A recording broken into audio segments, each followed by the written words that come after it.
our Monday, Tuesday tonic is here with us. So, sorry, our Monday, Thursday tonic. We'll have Mr. Darlington. Like, how can I call you Mr.? Let me not waste your law school. Please, we have, ladies and gentlemen, help me make welcome Barrister Darlington Agomora in the house. Good Barrister evening, Darlington, you're welcome. Good evening, Precious. How was your weekend? It was not weekending at all. Are you serious? It didn't weekending. I know you are. You have your hand in every pie. I have my every pie. You party hard. Oh please! Oh please! You work hard. Are you serious? Yes. And you're nodding to that like I really play hard, right? Yes, you are. All right. So promise you'd like to take us through what we have, the top stories that we have this evening, or maybe I just take the lead. All right. So let's get started. You may be hearing a few stories today. So someone did say a particular person, I have to let you know later, or an ex-governor did reveal how his friend who was tired of making money from fuel subsidy begged the former president, Buhari, to please stop this subsidy. I don't chop money, so I don't tire. Yeah, you don't do. Stop subsidy. I beg. This money is not tired me. Okay. I don't want to chop it again. Okay, you get to hear that from the former Bauchi State governor as discuss that. And then you also will hear somewhere in the news how former aviation minister Osita Chidoka said why he would sack INEC chairman Mahmoud Yakubu if he had his way. And we'll have this story from Punch, which says attacks on me over pictures with Tinubu shows lack of unity in crazy weekend. It was a lot. So it was. I don't want. Let me not let the cat out of the bag. Precious. Shush. All right. Just remembered my daughter's voice now with the shush. Okay, so Lagos, you would also get to hear in the news a full list of the president Tinubu's the names. As you know, all our airports now, about 13 airports in Nigeria, have new names. Federal not like they have new looks, but they have new names. So we'll be giving you the full list of the 13 airports that were renamed by President Bola Ahmed Tinubu. And this says by Wike's aid, Atiku's arrogance cost him presidency. He is frustrated. Who said this and to whom? Okay, we'll find out later. Again, Islamic fanatic slaughter man in Sokoto over blasphemy. Islamic fanatic slaughter man in Sokoto over blasphemy. You'd get to hear that as we, dig in further into that conversation. And still about that news, the governor of Sokoto State, Governor Aliyu, says, don't degrade Prophet Muhammad. Sokoto is Muslim-dominated state. Just so you know, all right? That is from the governor of the state. You want to let us in on other stories we have? I think that's pretty much what we'll have. Okay, Lagos. All right, so let me see. Let me quickly see. Okay, yeah. Oh, yeah, okay. Okay, so Buhari actually did speak. This is the latest statement. He said, I delayed petrol subsidy removal to allow Tinubu APC winning. Once more to the evening rush. So let's get started. Iweala, as it's got to do with what she said that people that was making the round, that was a problem. As she said, attacks on me over pictures with Tinubu show lack of unity in Nigeria, according to Okonjo Iweala. So let me take her reaction first, and I'll take you in a flashback to what that attack was like, right? So the Director General, World Trade Organization, WTO, Ngozi Okonjo-Iweala, has called on Nigerians to relax and stay united, noting that the attack on her over her picture with President Tinubu were unnecessary. She noted that the controversy surrounding why her picture with President Tinubu was posted late on her Twitter account shows how polarized Nigerians are. Now, Okonjo-Iweala was reacting to comments on social media about her pictures with other world leaders at the just concluded Paris Economic Summit, as well as her pictures with President Bola Ahmed Tinubu. Some Nigerians called out the WTO leader for not posting a picture of the president in the pictures of her meeting with some other nations' presidents on her Twitter handle on Friday. Now, reacting, the WTA boss said the controversy has exposed how polarized Nigeria has become. She tweeted, she said, Nigerians, please relax. Paris interesting attacks from both sides. This sadly shows the depth of polarization in our society. And then she further says, I post photos in the order received by a company staff or colleagues. Reading more into it is unwarranted. Let's unite to build our country, not attack. Emmanuel Macron afforded President Bola Ahmed Tinubu the opportunity of projecting on a global stage his advocacy for widening the fiscal space, economic justice for Africa, as the world accelerates the pace of our energy transition and the urgency of addressing the pressing issues of poverty and climate change. Now, let me quickly take a look at one of the few tweets that started this. So, as someone with the name at Jadishola 01 tweeted and said, with a picture of Ngozi Okonjo-Iweala and some other world leaders at the background beside her, saying, "This is Ngozi Okonjo-Iweala, who became the DG of the WTO with the support of the APC administration. Today, she went for a summit in France and intentionally cropped out President Bola Ahmed Tinubu from all her pictures. Now, the Southeasterners are the most dangerous people to share a country with." This is according to her tweet. Okay, so there were lots of reactions, some criticizing her and some, in her favor. And why she says, well, it was have to wait another 8 years. After the 8 years of Bola Ahmed Tinubu, they will wait for another 8 years for a northerner before they will even smell the presidency. There were lots of, reactions. And while others were also speaking against this, so there was a lot. In fact, she even did mention that influential Nigerians like Tony Elumelu and Additional posted pictures with their president, but she did not. Then people also showed reflected pictures, initial pictures that were posted by Additional. That is was this ADP. the ADP boss, showing that those initial pictures did not, after all, even contain the president's image, And then Ngozi Okonjo-Iweala reacting to this just said that she was only posting pictures according to the order that she received them from her media aides, so, or probably her staff. So she didn't even realize that it would create the kind of uproar that it created. But eventually she went ahead to post a picture of the president. Now, the reason why this particular thing is very interesting is while many other countries like Kenya, like Botswana, like South Africa, like Ghana, Zambia. like Zambia, like Egypt, we're talking, or the point of discussion in their countries were on what their president said in that summit, especially during the discussion panel, right? We were rather fighting over whether or not somebody posted and tagged our president. I don't know. How did we get to this level? What is going on in Nigeria? How did we let people push us to hate ourselves so much and read so much meaning into nothing and everything? Well, Mr. Darlington, let me let you react to this. Thank you, Precious. The last week I told you, seriously, I don't like people reducing this discussion to tribal issues. I don't do it. I deal with hard stuff. But most times, people push you to these things. And if you don't educate them, they will continue with it. Ordinarily, the Bible said, silence is the best answer to a fool. The same Bible said, it is better you answer a fool lest he think he's wise. Okonjo-Iweala was nominated by Nigeria. But it was America that gave her that position.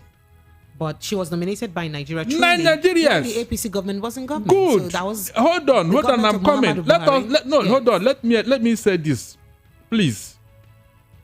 Donald Trump said no, that Okonjo-Iweala will never be WTO DG. Vehemently. He was the only one. And his vote is what Okonjo-Iweala needed to be in that position. This thing was going on during the American election. It was when Donald Trump lost and Biden came in. That was the first thing Joe Biden did. That man endorsed her. So where we are your Nigerian APC when Donald Trump said she would not be there, and she was not there until America voted for her. But they nominated her. Yes. Hold on, look, listen. We want to interrogate this thing properly. So go ahead. Without your Nigeria, with your Nigeria, Okonjo-Iweala wouldn't have been there today. True or false? With Nigeria alone, you mean? Yes. You were here when America said they don't want her under Donald Trump. What did the Buhari do? What did Buhari say? Well, I want to override Donald Trump. Okonjo Iweala, I vote for you. Even with a vote and everything, America said no. And it was it until Joe Biden came in. ADB chairman, the same thing. The same America under Donald Trump. It was the board that said they want this man because of what he did in Nigeria and because of his credibility. So what is all this thing about APC did this, APC did not do that, APC did not do. It sounds so elementary. Seriously. As if your APC leaders have a say in the world. Okay. You are saying that Okonjo did not take pictures. Did Tinubu appear on the speaking sessions? Because it is on that speaking session that you now harvest the intelligence of the argument that was being canvassed. When your leaders speak outside, they will listen to you. They will look at the nation through your leader. Did Tinubu make any speech in that outing? Did he? So what was he there for? To take pictures with Okonjo Iweala? Tell me. Is that what other leaders did? You went there for an important occasion. When you were needed most, you were not there. Nobody is talking about that. We left the leprosy that is worrying us. We are treating rashes. Can you just imagine? And these are people who claim that they own Nigeria, that are more intelligent than everybody. Look at what they are discussing. They are not even ashamed that their so-called God did not even appear on the speaking panel. They are not even ashamed of it. Nobody is talking about it. You are not telling us Igbos every time they display their hatred for the Igbos. All right, Mr. Darlington, let's move on to every the next time. Why should it be so? Promise, can you share the next story? Why should it be so? Every time. Okay, Mr. Darlington. Thank you, Mr. Darlington. Honorable, I've turned off your mic. I have turned off your mic. It's okay. Now calm down. Miss Nigeria. Every time they will now do Nigeria. You that have been ruling, where are you? Mr. Darlington is okay. Thank you. All right. Go ahead. So Lagos, Mr. Darlington, can you calm down, please? I have told you, bring these people here. Let us address it. Let us plug it out once and for all. This sector is too much now. Every time you leave issues and we are discussing rubbish, the Igbos will now rule Nigeria. You that have been ruling, where are you? You are not even ashamed. All right, so go ahead. So Lagos, will he tell you that the former president, Muhammadu Buhari, on Monday broke his silence on the petrol subsidy removal challenge that he left for his successor, Bola Tinubu, saying that had the policy been implemented before the election, that the APC and Tinubu would have lost the general election. That's the presidential election. Speaking through his SY spokesman, Garuba Shehu, via a statement, the ex-president, however, commended the step taken so far by the new administration in implementing the removal of petrol subsidy, an attempt to unify the Nigerian exchange rates. The statement, according to Shehu, said, was in response to the persistent queries by some critics who have questioned why it took Tinubu only weeks to remove the petrol subsidy, whereas Buhari didn't do so for several years. According to him, successive polls indicated that before the election, that the ruling party would have lost the 2023 election if the Petrol Subsidy Act, if the Petroleum Industry Act containing the petrol subsidy removal was implemented. So, Mr. Darlington, in all of this, what's your thoughts? Do you think it was kind of a gimmick or? That you call the Nigerian government under APC. These are the same people that said that they will continue to rule Nigeria. Look at how they're exposing themselves. Just imagine the kind of thing an ex-president is saying about a country he claims that he lost. So it's not about Nigeria. It's about your selfish interest and your party interest. Can you just imagine? Look at how they're exposing themselves. Okay, whether he removes it or Tinubu removes it, what is the benefit to Nigerians? Tell me. So you are not removing this thing because you know it is necessary just for you to win an election. Now that you have won an election, what happens? Can you give what you don't have? Is it possible? Now that you have won the election according to your own understanding, what is happening now? Is it Eldorado for Nigerians?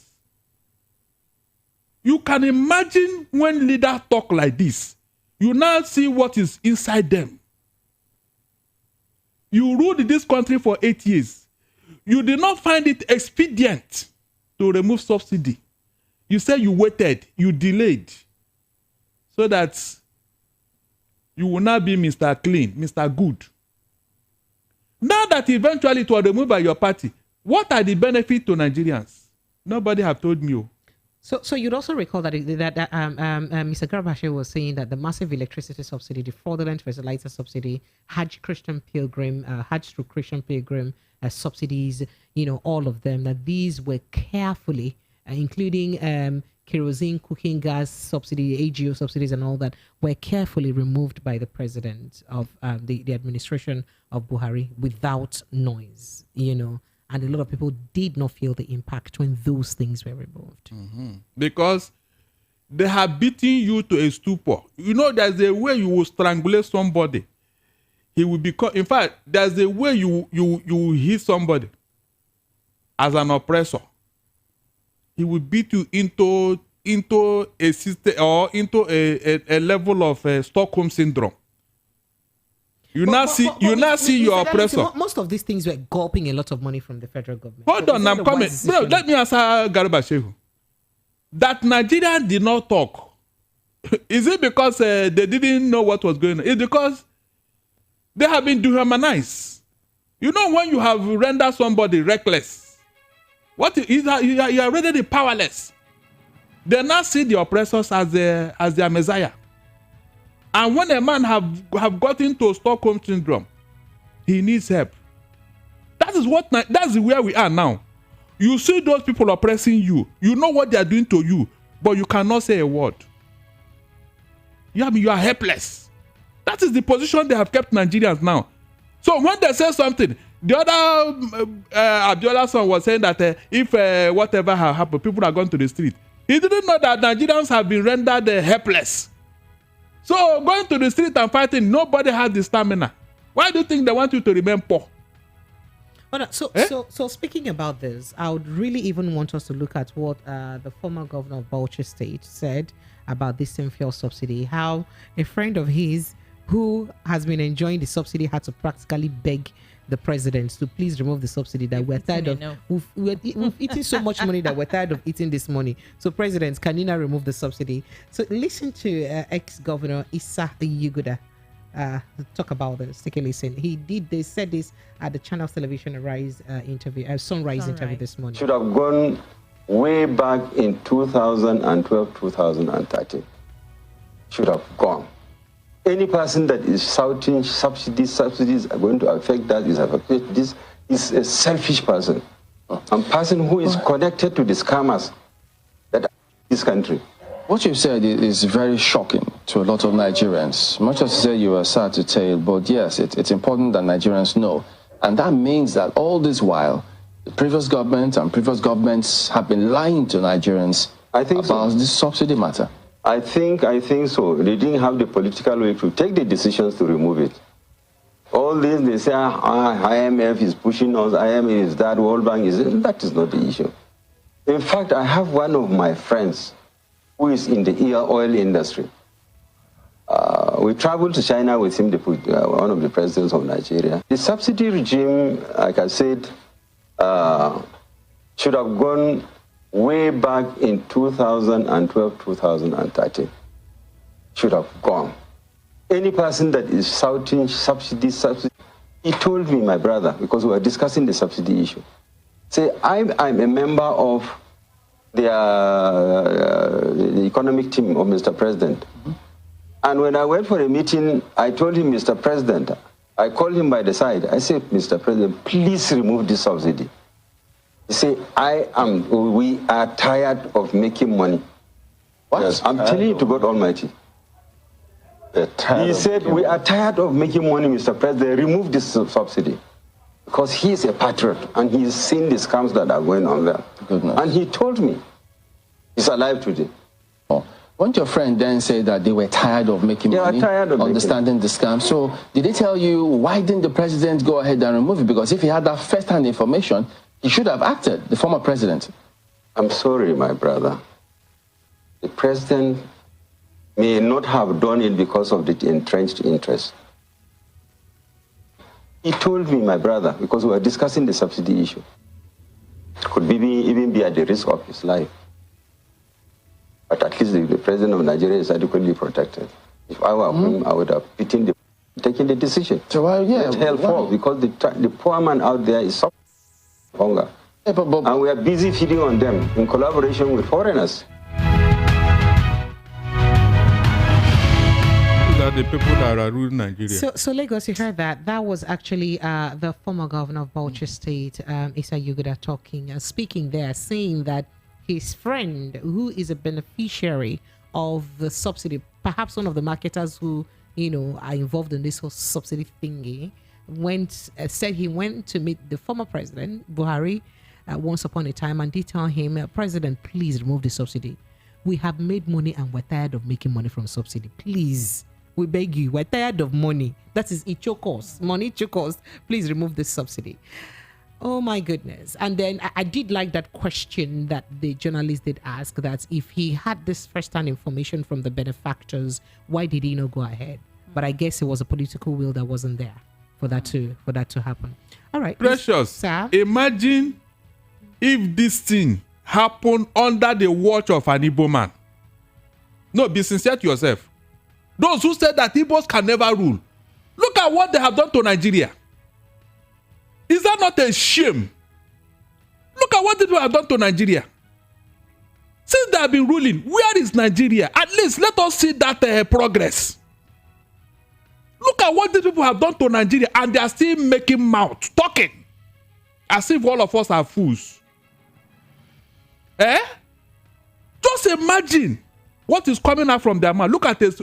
Look at the revelations, almost on daily basis. Yet they are still telling you, Igbos cannot rule. Igbos cannot rule. Okonjo Iweala is tired of getting appointments.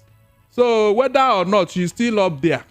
All right, promise, take us through the next story very Lagos, we quickly. also told you that the FG renames airports after Obafemi Awolowo, Buhari, and 13 others.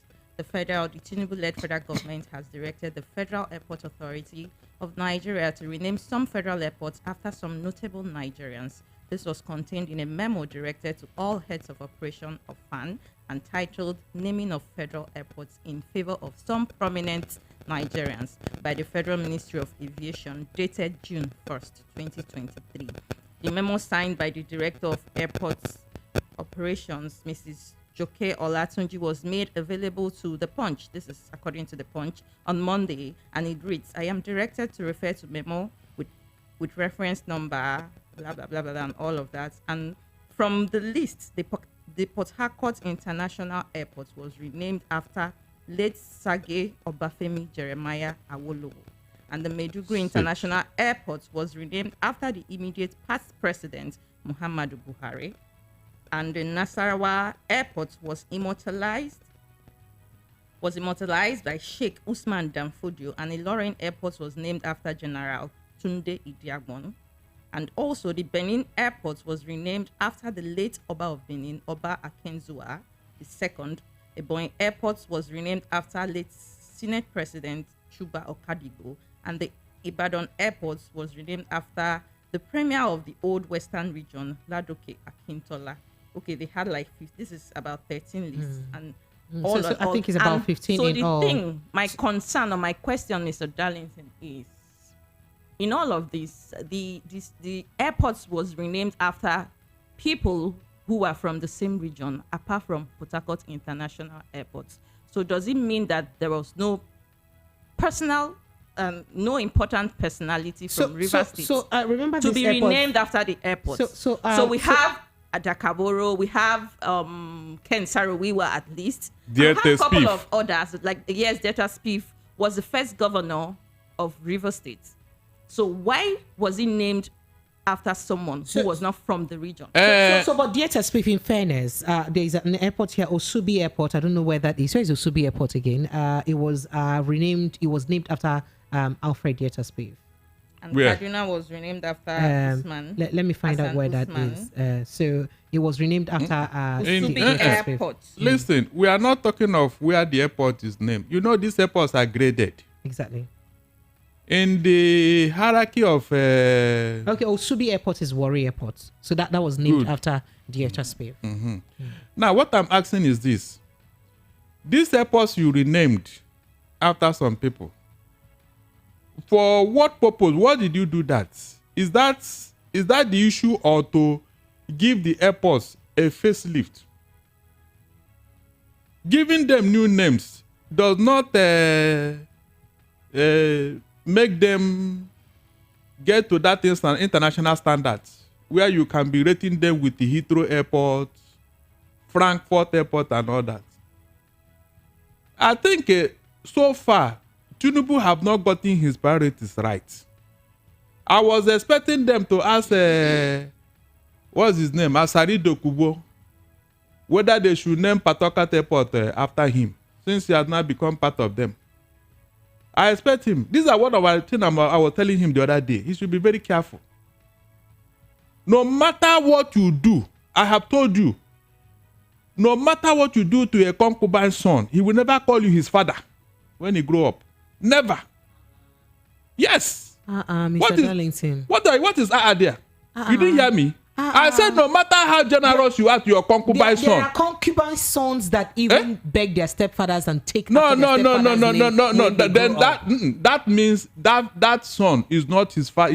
It didn't come from his father, because very soon his age mates will be asking him, "Come, are you normal?" Mr. Darlington, times have changed. People now do surrogacy. I said leave that thing. I said your Mr. Darlington, yes, your concubine son, concubine son. I cannot have you say that. No, I cannot. Why are you saying this now? That means you are not listening to me. I am listening to you now. Okay, fine. Now the airports you renamed.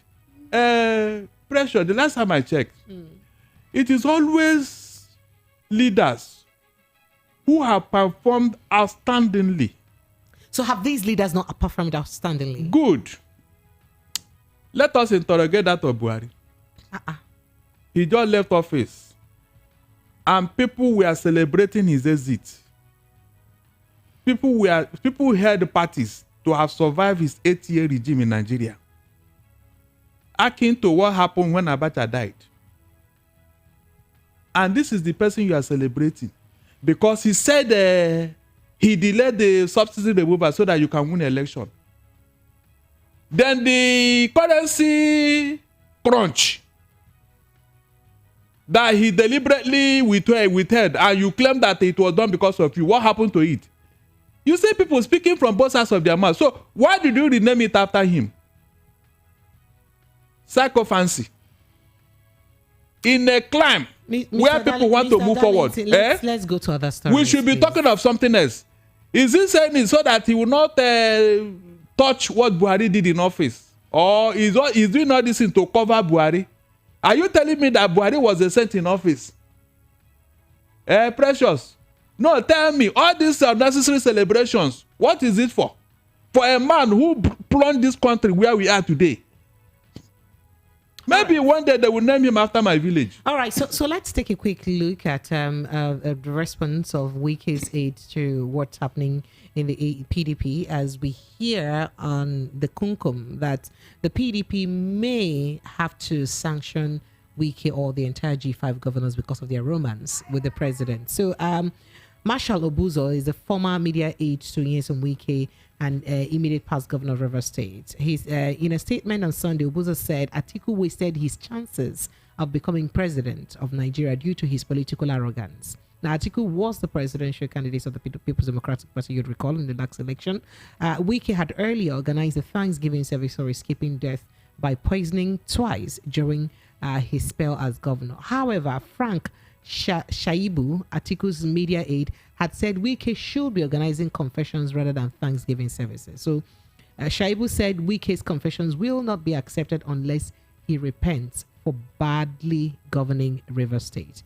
Reacting to Atiku's remark, Obuzo said the former vice president cuts the figure of a frustrated man deserving of pity. As a matter of fact, that it was his arrogance that cost him the presidency, because he was too arrogant, and that is why he lost election. Very quickly, Mr. Darlington, let's get to hear from you, sir. Initially, when Wike started this crusade that the presidency should come to the south, I saw reason with what he was saying. But along the line, he derailed. That was where he lost me. He derailed because he did not support your candidates? No, not choice? that. No, not that. Not whether you support Obi or not. All we are saying is let the election be free and fair so that we know very well that yes, you have won an election. Until Wike started playing double agent. You know, in the spy world, there is something we call double agent. That means you are playing both sides. That was where Wike lost me, and we saw it. How can you be a PDP governor in Rivers State, and you are campaigning for APC in the same Rivers State? You are telling APC people what to do, whom to vote for. APC. And you are telling PDP people what to vote. How do you reconcile that? So such a human being, I don't know where to pinch my tent with him. That was where he lost me. And then you saw what BBC said about the election in Rivers State. I mean, I expected Wike to explain that mystery. So whatever he is getting now, he deserves it too. Because I know that I told you here the other day that APC people will never admit Wike and give him the prominent position he's expecting. And he can never be the same person in PDP. So will it shock you if that happens? If they admit him and that happens, will it be a shocker to you? Some of the APC members in Rivers State are already they're already clamoring for him to Hold on. You know, during Christmas, there is this goat or ram you buy, you'll be fattening it. Or fowl, you buy Christmas fowl. You'll be giving it food so that the thing will become big and fatten up. So that, but the fowl didn't know that they are doing this thing for it to, so that you add more meat for the Christmas fanfare. It's like people on the death row. You know, when it is time they will give them food. They will give them. So you think that they like you. You don't know that your time is coming nearer. Wike should not jubilate. I know APC very well. Mention anybody that come in contact with them. So, Mr. Darlington, that he came out clean. Mr. Mention. Darlington, are you saying that APC used Wike? Is that what you're? They have used him. They will still use him because right now he cannot confidently play any role in PDP. All right. So he's no longer in government. So where is the money coming from? The money for him to play Godfather. Are you serious? Yes, he doesn't have it. Oh, his candidate is the governor. Which governor? Is the governor. Except that candidate doesn't know what to do. Except that because where I come from, we don't have Godfather in politics. So when you're elected by the people. If you start serving a Godfather, we kick you out. Go and ask Rocha Sokorocha. We don't have Godfather in the southeast. You're on your own. But Wike is not from the south. That's what I'm telling you. Now I'm telling you what happened where I come from. But Rivers is south. So you people can go ahead. And there's always a first time to everything. Right? I said you people can go ahead and wait for the repercussion. All right, so let's move to the next story. Lagos tried it. Look at where they are today. Let's move to the next story, Mr. Darlington, before you carry us to where we don't know. Okay, so the former aviation minister, Osita Chidoka, said something about why, if he had his way, he would have sacked the INEC chairman, Mahmoud Yakubu. Let's take a listen to him saying that. He has no capacity to do that. INEC is a disappointment as an agency. The INEC chairman and the INEC executive, I'm totally disappointed in them. I do not trust any process that will come from them. If you had your way, what would you do with INEC? I will remove the INEC chairman. Simple. Immediately. What would you say? On what basis? For just not delivering on the electoral process, for not just delivering, for creating this kind of system where the elections that has happened in this country, the whole international community that observed it said something was wrong with this election. This election did not meet the standards. 2015 remains a watershed. 2019 was less than 2015, and 2023 is almost worse than the 20. INEC has no capacity to do that.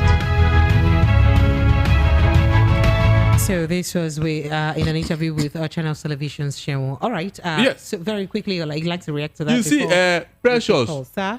You have had on this platform severally where they told you that if the election is conducted 200 times, that Obi will not win. Yes. I ask you a question. Please, I ask you a question. Where were these people when Obi cleared the Lagos State during the presidential election? And the margin wasn't so high. Who told you that? The results. I said, who told you that? They just show up with their own figure to avoid the embarrassment. All right, let's take our phone. Let's open our phone lines. No, Mr. Darlington, phone lines are open. No, Mr. Darlington, you cannot give out your own figures away from what INEC has officially announced. So no, it's not doable. Okay, please. let's agree. Yes, but the fact remains that he won Lagos. Is that not the reason for this hatred? Because it never happened before. I could say that Lagos politics was in darkness until P2B entered into the ring. They never thought it could be possible. Well, Mr. Chidokwa is a member of PDP. He's not even a Labour Party but member. what he's saying is what everybody is saying. Even APC, reasonable APC member know that what happened was not an election. Right. Even INEC chairman knows. The people that produce that beavers, they have come Amazon. Nothing happened to their equipment that day. No, wasn't the equipment. Amazon. Amazon was a host for the cloud, the internet. Yes. So they said nothing, and they asked everybody to go and verify. So where did the glitch come from? All right, Mr. Darlington, let's open our phone lines. Lagos phone lines are open 0700 903 903 903. That's the number to call. The WhatsApp line, if you'd like to call in to react to this conversation, especially if you're watching from the diaspora and via YouTube, and you'd like to chime in on the conversation, it's 0700 903 9039, 0700 903 9039. But the direct line to call is 0700 903 903 903. Hello, good evening. Hello. Good evening. Yes, good evening and welcome. This is John from Command. John, you're welcome. Go ahead. Let's hear you. Quickly. Very well. There's something I noticed. I'm not under 40. I'm going to be 50 in some years' time, but not that long. There's a thing I realized about this country, called Nigeria.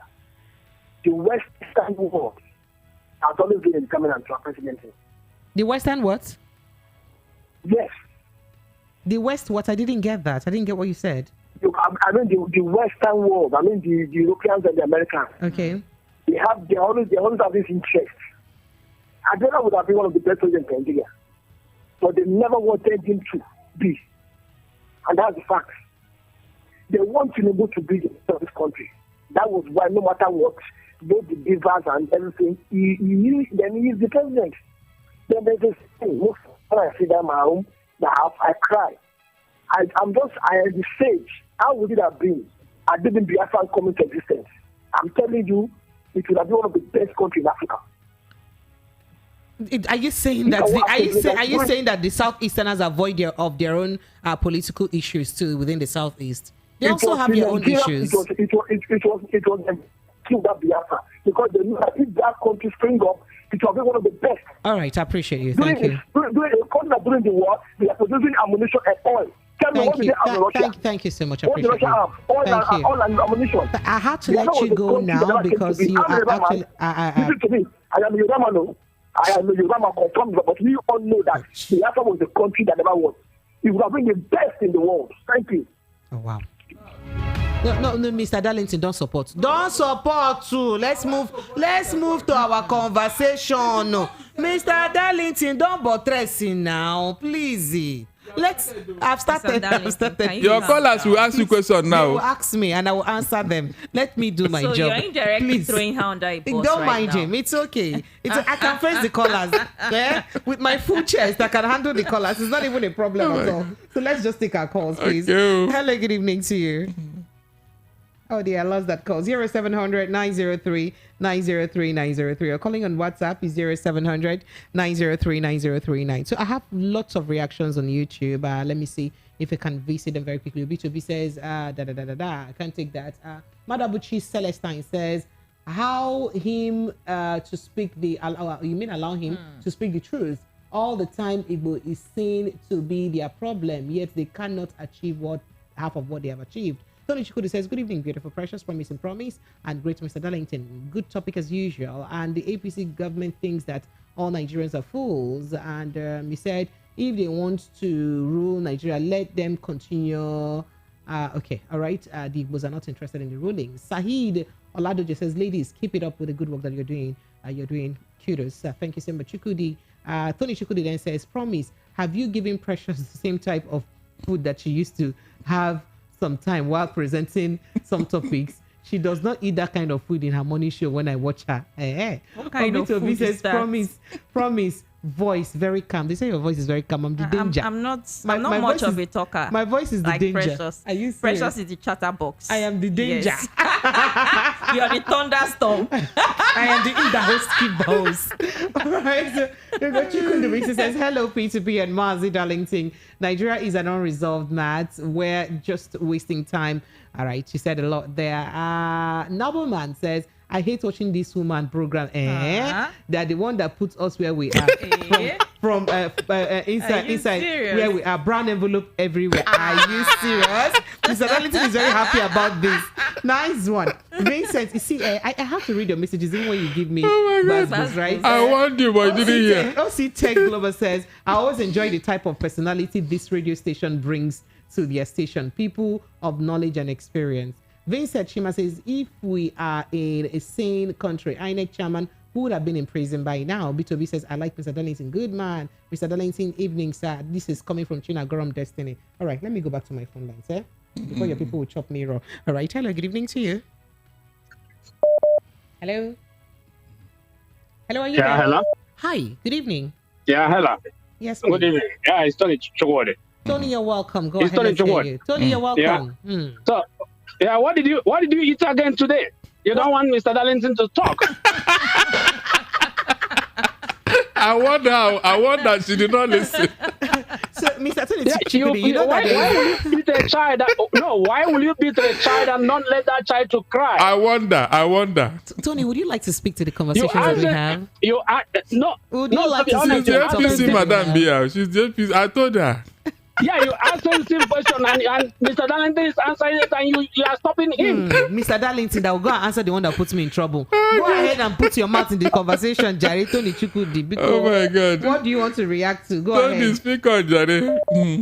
Tony, I don't know again. I'm here. I don't know again. Okay, sorry. That is, we confused you. Our voice have confused your confusion. Oh yeah, sorry. Don't be vexed. Yeah. Don't be vexed. Promising you are too quiet, but you are feeding him bad. You are feeding her bad meal. What did I do? How would I feed an adult? Great work. Thank you so much, Tony. I appreciate it. Thank you, my brother. Thank you. All right. I'll go back to this call. Hello, good evening to you. Hello. Hi, good evening. Welcome. Yeah, welcome to the program. Yes, you are. Live on Voice of the People FM. Go ahead. What's your name, sir? And where are you calling from? My name is Kevin. I'm calling from Moscow, Russia. All right, so go ahead. Let's hear you. First of all, that man when they talk, I don't see reason why we don't allow the man to talk. Because the Nigerian people don't pass when they eye them. If they expose and make everybody hear them. We don't tire. The only time to talk, but you don't be that. All right, thank you. I appreciate you, sir. Thank you. All right. Hello, good evening to you.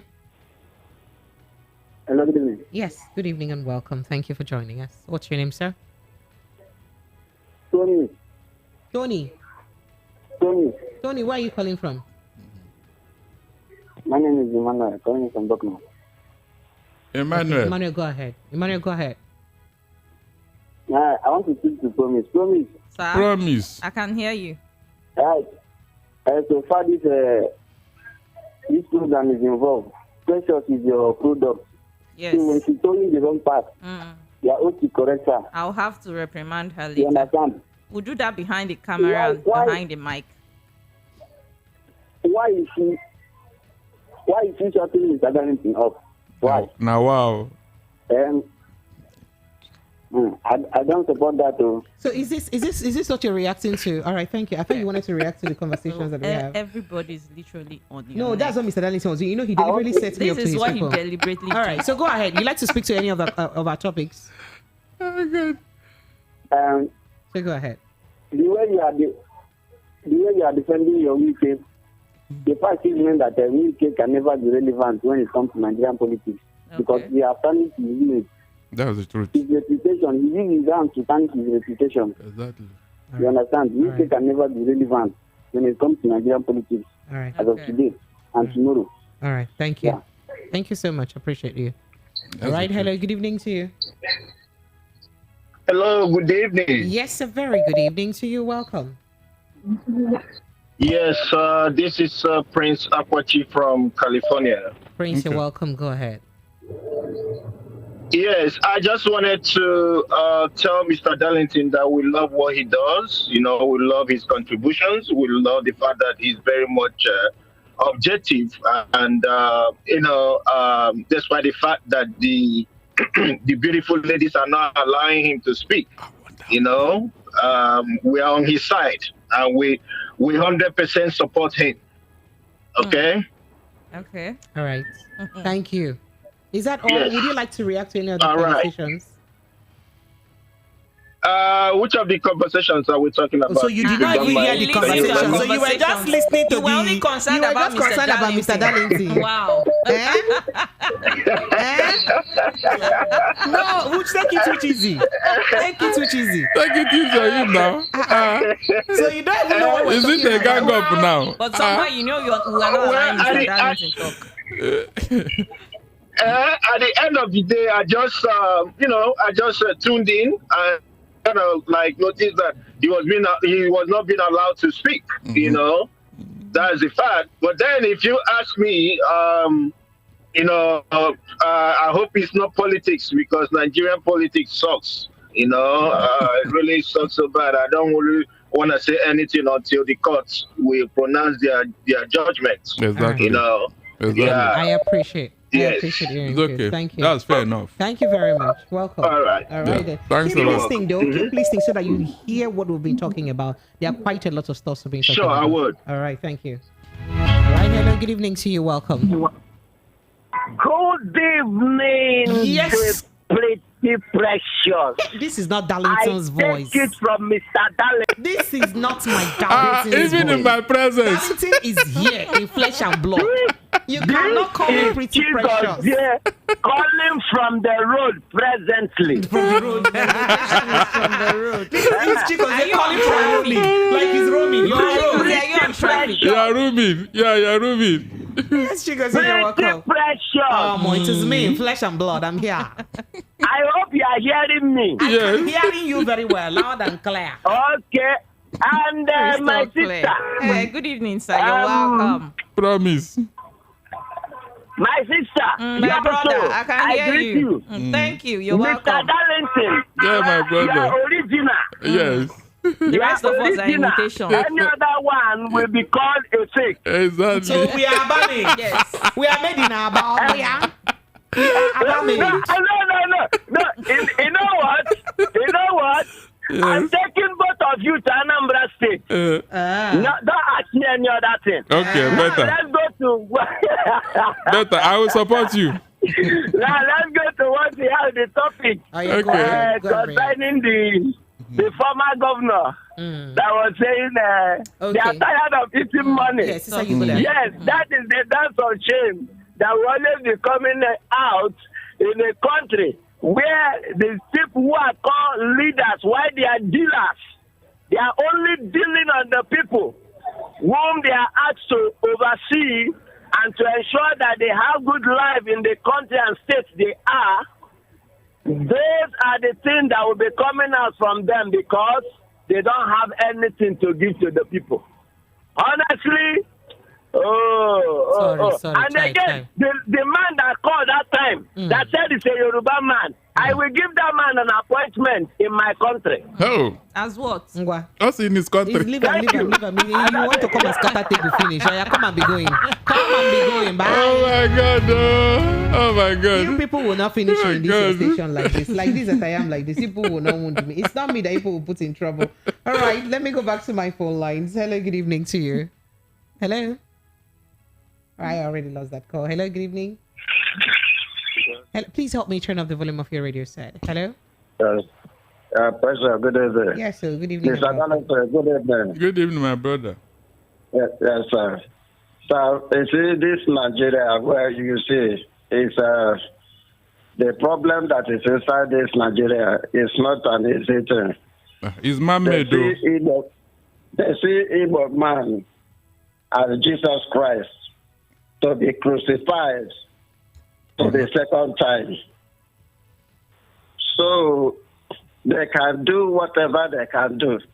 We have known all their plans in this country towards Igbo man. So there is nothing they would do. And without Igbo man, believe me, they cannot succeed in anything without Igbo man. They cannot succeed. They will be beating about the bush until they put the right person at the right place.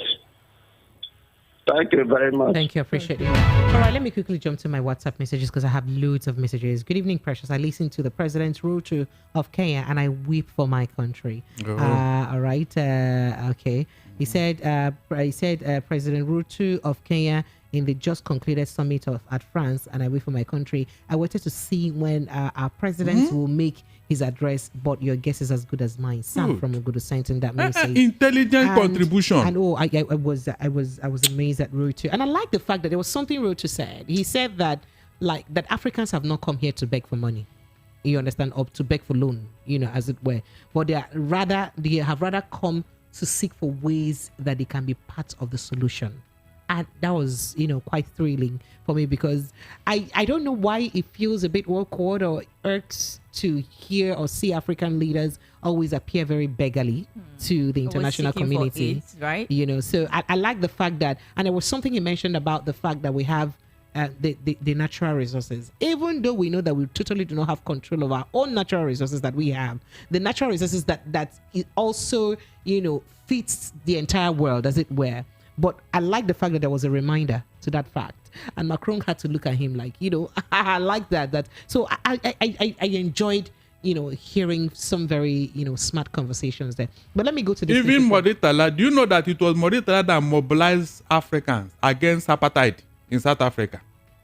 Moritala, even as a military man, Precious, I would allow, in fact, go and Google some of his speeches that rattled the Western world. Moritala Mohammed, as a military man, go and see what he was telling the Western world that made Africans to rally around Nigeria, and they went into South Africa and gave apartheid a bloody nose. But the question today, do we have any of them today? The question is, are African leaders even ready to stand on their own? They are waiting for Nigeria. Promise, please, Africans are waiting for Nigeria. It is the same way the Latin Americans and the whole world is waiting for America. These are regional blocks. God has made it in such a way that there must be a leader in every continent. As the giant of Africa that we must. But where are we today? Where are we, for God's sake? Where are we? That by the time we get it right, the rest of Africa will get it right. We have refused to do the right thing. And people, when we are saying, Kenya is doing so well. Have you been to Kenya lately? Zambia too. Kenya is doing so well. I said you are losing that position. Good. Didn't the Bible tell you that to whom much is given, much is expected? And those who do not have, the one they have will be taken away from him and give those who have. And South Africa too isn't doing bad. Let me go back to my messages. Was it not South Africa that led the peace meeting in Ukraine? When Ukraine called for World Peace Conference, did you see Nigeria there? South Africa even sent some troops. I think to what country? I think to Canada. Firefighters. To help some firefighters to Canada. So look at that. To help them. Look at your Nigeria. Every time we keep deceiving ourselves. Nigeria did this and our Igbos will not rule. You that have been ruling, where are you? Mr. Darlington is okay, Kwano, off the mic, honorable, off the mic. All right, so let me go back to my WhatsApp messages. So, Agege from Agege said, good evening, VOP. First and foremost, you said, all right, my one regards to Mr. Darlington, that's your first comment. In fact, you have cleared the air concerning the issue of Okonjo Iweala and Asiwaju Ahmed Bola Tinubu posting or not posting. To me, even the blind would be able to see reasons with you on this issue. My appeal to Nigerians, let's try to thrash issues always as they are without sentiment. Remember, the prophets came with the message of love. That's what Egege says. The whole of Africa knows P2B would have plunged Nigeria into crisis if it was evil, if he was as evil as Bartimaeus, but man is the determination of peace. Okay, all right, okay. All right, and this says something from Iweala says, oh my God, what a country. Imagine naming airports on people is now a governance act that will take people out of poverty and money will be wasted again, despite what is in a handy. Hadi Sirika, or whatever you call it, Hadi Sirika said. That's what you said. Then the president also went on a jamboree to France without appearance, and at the function, he wasted taxpayers' money to attend rather than sending the ambassador while he moved from there to Britain and now back to proclaim another calamity that I'll call policy. Well, the president was there, but it's just that it was the I think that economical pact that he did not attend, precisely. But he was there. Impossible for an American president to leave American soil where he is. Even 5 minutes, the radar will be on him. In fact, in the Western world, their leaders. So who said Nigerians didn't know where their leader was? 5 minutes, you cannot. When he went to UK, did anybody tell you what is private visit? Can Joe Biden tell Americans he's going for a private visit? No, be sincere to yourself. Can Joe Biden tell American people, I am going on a private visit, and he will disappear from the radar? What is private visit about your life? Tell me. I'm talking of Americans, where their journalists will put even sniper, smart eavesdropping devices inside their bedroom to know what is going on there. And you are telling me private visit. Private what? All right, so Mr. Darlington, let's go back to our messages. This private visit will come now. You will come here to tell us not to discuss it because I know it will come out. All right, so let's go to multiple messages. Adigbo Igadidiji says, hello, Precious. On name change of the various airports in the country, I think President Bola Ahmed Tinubu is in focus. As usual, politicians and their elites will always watch out and protect each other's selfish interest and what the value added they will be. What value added would this renaming of the airports be of the bastardized economy? Is it the subsidy palliative that the president promised to give Nigerians? I think this move by the president of Bola Ahmed Tinubu is material and or immaterial, you meant, to the people of Nigeria that is going through a lot of pain, suffering, and sorrow due to removal of subsidy. But move is to an advantage of the elites. Wike wasn't used by APC. Wike worked for APC as an exchange for his freedom from the hands of ESCC. That's what Adigbo Igadidi just said. And then this says, good evening, VOP. Precious, please answer this question. Is the statement by Buhari not a confirmation that the APC scammed Nigeria? I have said it before, and I am saying it again, that if Nigeria does not kill APC, APC will kill Nigeria, period. Comrade Geoffrey from Surrey. Come on, you guys. And then he says, my name is Ndubueze. Promise, please. All right, he says, promise, please allow Darlington to hit his point always. Okay. And Precious, Precious, it is rude to keep switching off Mr. Darlington's mic. Stop it. Sam Ken from Oga. Sam Ken, you guys don't understand, right? Dio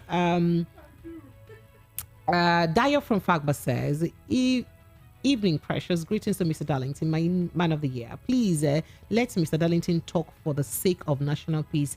So the change of name of airports is a waste of time and priority. As for your elected president, going to France was a waste of time and money. But it's eye service by your elected.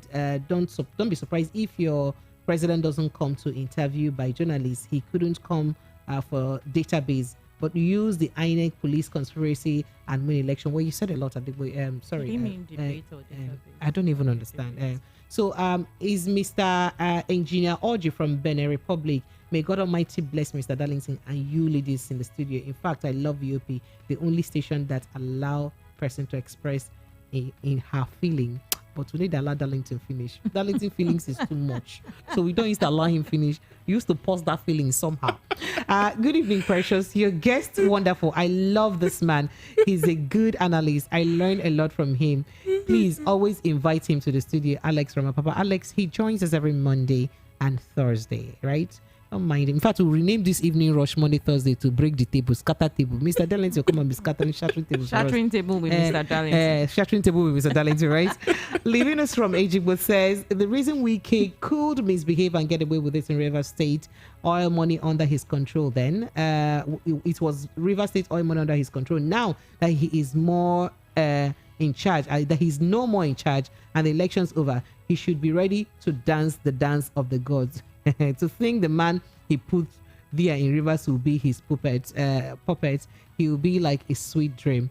He will wake up to a reality soon. After all, he was Amichi's man. The man you betrayed your brother to will never trust you. He will keep watchmen all around you and watchdogs on your trail. Wike should be ready to dance. All right. Chris from Ikeja says, good evening, beautiful ladies, precious, promise, and Darlington. I always enjoy the conversation with Mr. Darlington. As for INEC, first to do no the pain. INEC conducted a bad election, but unfortunately, those expecting Tinubu to sack the INEC chairman, I still wonder how it's going to be possible. It's not possible. Tinubu, long-time ambition was made possible by INEC chairman. Until we take Nigeria serious next 4 years again, we will continue complaining as usual, which is very unfortunate. And then this says, good evening, crew. Much as it's good thing bringing issues in the country known to common man, but bringing only an Igbo man to your studio is a sign of bias on your part. You can imagine how unruly Darlington is. Please stop making people insult our leaders. And then he says, precious, you ladies are just messing up the Igbo people. NB, I know you deliberately will not attend to my messages, and this is for all I care. Alex Solomon. What did you say that we have not had? I have you know the read truth. your messages. So it's very unfortunate that you feel how you feel and you say what you say. And it's so unfortunate that all of the guests that I've brought here, I think Mr. Darlington is the only Igbo man that has been here. Yes. Mr. Bolahon Lajide, there's this other man that joined us last Monday alongside Mr. No, they didn't hear that also one. Mr. Deji. Mr. Deji is also a Yoruba man. Yes. And the lawyer that joins us, Tunde Awe, is a Yoruba man. And I don't know how Mohammed Mukhtar is a Yoruba man. You know, we'll all be all right in this country. If you keep listening and taking sides of what interests you alone, that is very, very Did I not tell you here that no matter what you do, your concubine son will never call you his father? This particular concubine son is calling me his father. Yes, now. No matter what you do, son is calling me his mother. It's not. This concubine son is calling me his mother. Precious, I have told you. Back to my phone I have told you. If every other ethnic group were to be like the Igbos, here will be paradise. Oh yeah, let me be going to my phone lines. Ngwapai. Both are biased. Hello. Good evening. Yes, good evening and welcome. Thank you. I'm Franklin calling from Okota. Francis, you're welcome. Mr. Darlington, good evening, sir. Good evening, my brother. These Nigerians, the Nigerian masses, so many of us are thinking wrongly because the politicians have dehumanized all of us, so many of us. And we begin to think that subsidy is bad. There is subsidy in America, there is subsidy in the United Kingdom, in England. They pay subsidy on gas and transportation. There's nothing wrong with subsidy. But because our leaders, their failures and incompetent, made them to begin to dehumanize Nigeria and turn our brain for us to see subsidy as evil. There is subsidy is good, at least to eliminate suffering for the farmers in their country. There is subsidy in diesel, in gas, cooking gas, and the transportation in England. But here, their failure to sanitize the system and structure the subsidy system so that they will begin to filter criminal activities in those subsidies. They are failure. They are failed to do that.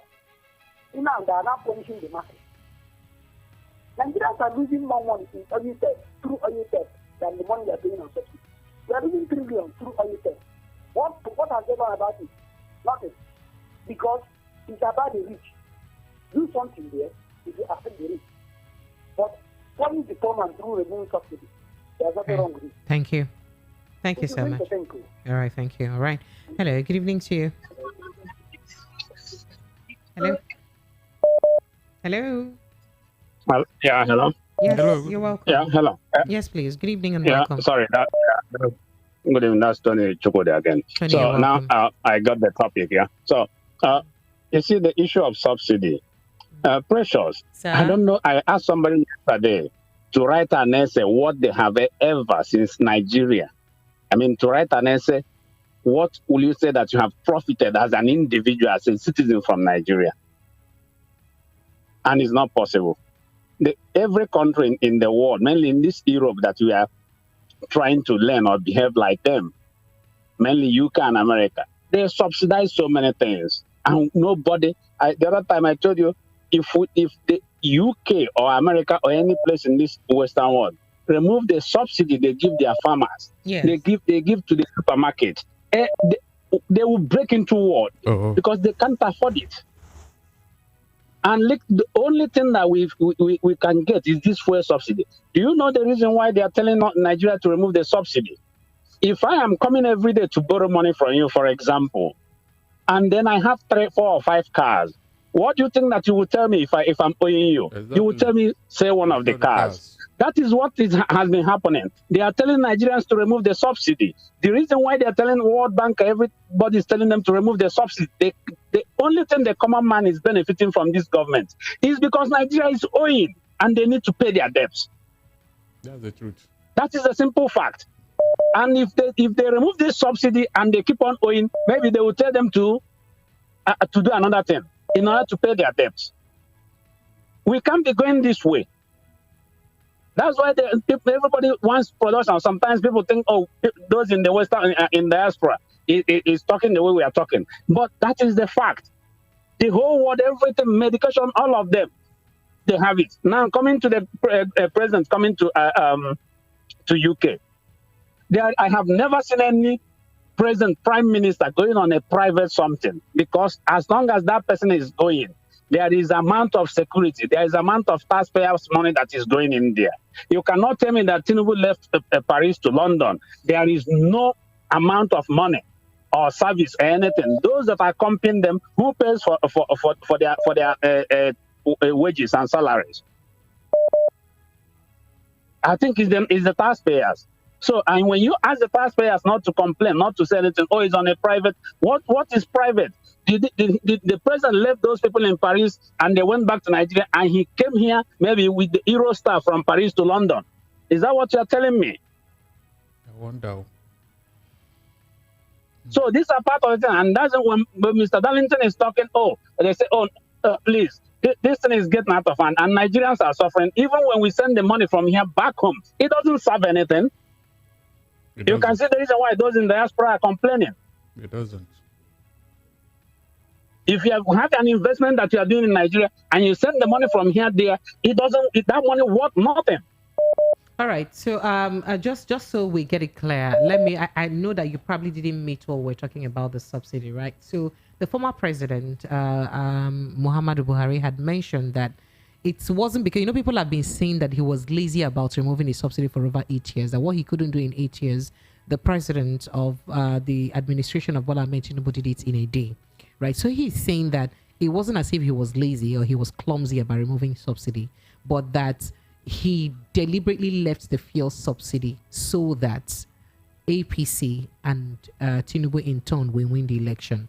Then he also did mention that if we check very well, there are other subsidies that he had gradually removed, like electricity, fertilizer subsidy, Hajj Christian pilgrimage, aviation fuel subsidy, LPFO kerosene, cooking gas, and other subsidies that he gradually removed without the country even making noise about it during his administration. But the reason he left that of fuel, including AGO, by the way, right? So that the reason he left that of fuel was because that he didn't want that to give the APC the kind of burden that would make them lose election.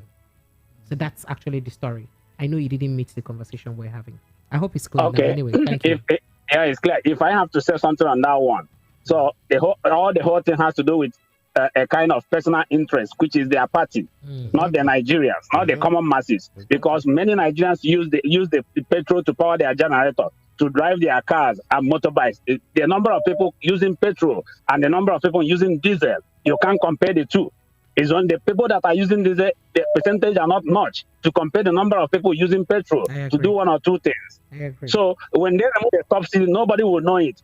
Majority of Nigerians now are using cooking gas instead of the kerosene. So the impact won't even be much. So, but at the end of the day, for him to say that he has removed this, removed that, even for him to remove subsidy from the fertilizer shouldn't be. He's supposed to subsidize fertilizer, because the Western world that we are learning from, their farmers are being subsidized to the core, to the last everything. Well, according to him, he said that fertilizer subsidy was gulping a lot of money from the federal government, and that was like a huge debt, over 60 billion naira yearly from the federal government. And that was like a huge debt on the federal government. So that's why they had to take it off.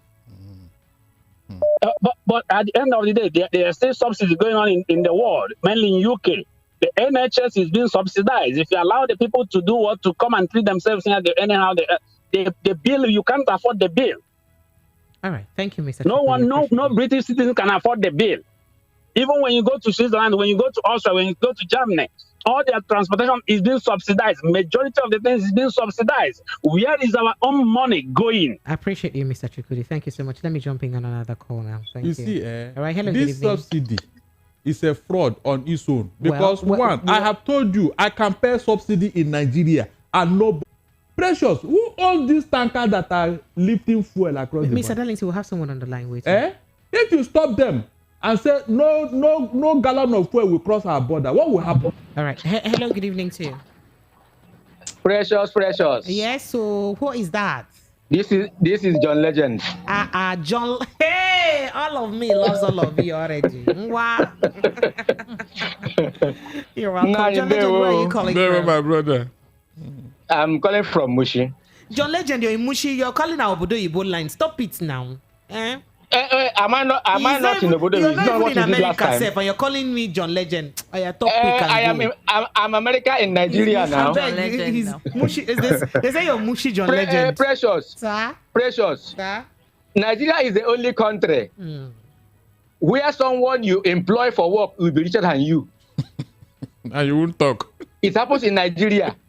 The only country where you employ somebody to work for you under salary and that person is more richer, even 80% richer than you that employed him. Is it not true? And you will not talk. Oh yeah, can you speak to our topic, please? Is it not the politics that we are speaking? But we are speaking to the politics now. This is the topic. So which of the topic is the topic is subsidy. Is it not what you're talking about? You started asking me a question that I don't have answers to. Who is subsidizing who? Last time I told you that where is this subsidy going?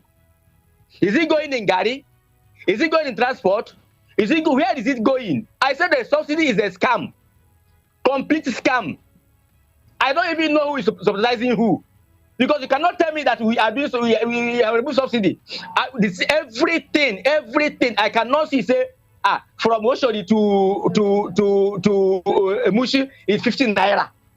And I'm saying I even paying more. And you tell me that we have removed subsidy. So now who is fooling who? No one is fooling who now. It's better for us to leave even the subsidy itself. When we are even buying fuel, I use 2,000 naira fuel for my office. Now I use 5,800 naira for my office. All right, and everything is going high every day. So forget about this subsidy, please. It's making me more angry. All right, sorry. All right, sorry. You were here when they commissioned the Dangote refinery and told you by next month it will start producing. Are you not aware now that Dangote is telling you it will be by December even? It will even be importing fuel. That thing will not start to work. We're not starting up that. So, Mr. Darlington, let me. So the subsidy, your refineries, why are they not working? Refineries. Mr. Darlington, we'll pass that matter now. How many times are we going to say that? No, it is good because it came up again. Okay, so this message from Kene Ezeke says, all right. Paul Okeke says, good evening, guys. Tinubu went to France for medical treatment, no economic summit. Matrix Cheese says, Abba made precious and promise are beautiful. Thank you. Kenneth Zike says Nigeria has never been a giant since 1977. Nobleman says Precious and Abati are real match. Well done. Kenneth Zike says our president went to seek investors, and then we had Kenyan, Barbados, Zimbabwe, 86 presidents speak on much higher level. Mafam says Precious, let's do the right thing in this country. We're going around a roundabout and others are moving forward. Now they are taking about social media ban. Precious, what is NIN? Please, means. What does NIN mean, please? Okay, so it's not even social media ban. So, the good new thing now is that for you to, in fact, the banks have been directed by the CBN to get access to your social media handles. As part of the KYC. As part of your KYC, part of your know your customer, just in case you're wondering what KYC is. Well, isn't that a good thing? That should be a good thing. I don't know why we're worried about it. Well, let me go back to the phone lines. No, hello, good on. evening. It is not. Let's go back to the phone lines. Hello, good evening to you. It is not. Hello. Hello, good evening. Yes, hello, welcome. good evening. Yes, you're welcome, sir. Hello, Precious. Sir? Hello. We are hearing you. Okay, good evening. My name is Tony. Tony, where are you calling from? I'm calling from Ikeja. Tony, you're welcome. Go ahead, let's hear you. You see, Buhari, from the beginning of his regime to the end, he has been civil and empire. And he's still lying at the back of his government. That's very bad of him. Anyway, what is happening to the Igbos is a sign that they should return to their own country. If they don't read the writing on the wall now, it will be difficult for them to leave later. So it is time for them to begin to prepare to return to their own land, because God wants to do something for them in their own land now. Just like the children of Israel, God was speaking to them to leave Egypt. They did not understand. They were supporting Pharaoh and all his wickedness. Now it's time for the Igbos to realize that God is asking them to return. That is what I will have to say about Nigeria and Buhari and whatever. Thank you very much. Thank you so much. Precious, whenever they bring any policy, it is people like us that will look at it and tell you the news behind the news. Mm-hmm. So what they just introduced about the banks now, if you look at it, it is needless, except it was targeted as a section of the people. Obedient people are mostly on what? Social media. That was where they did their campaign. And it angered these other people who are not technologically savvy.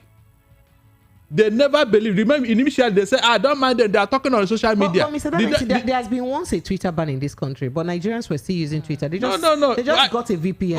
Hold on. I am telling you what happened during the last election where this thing started.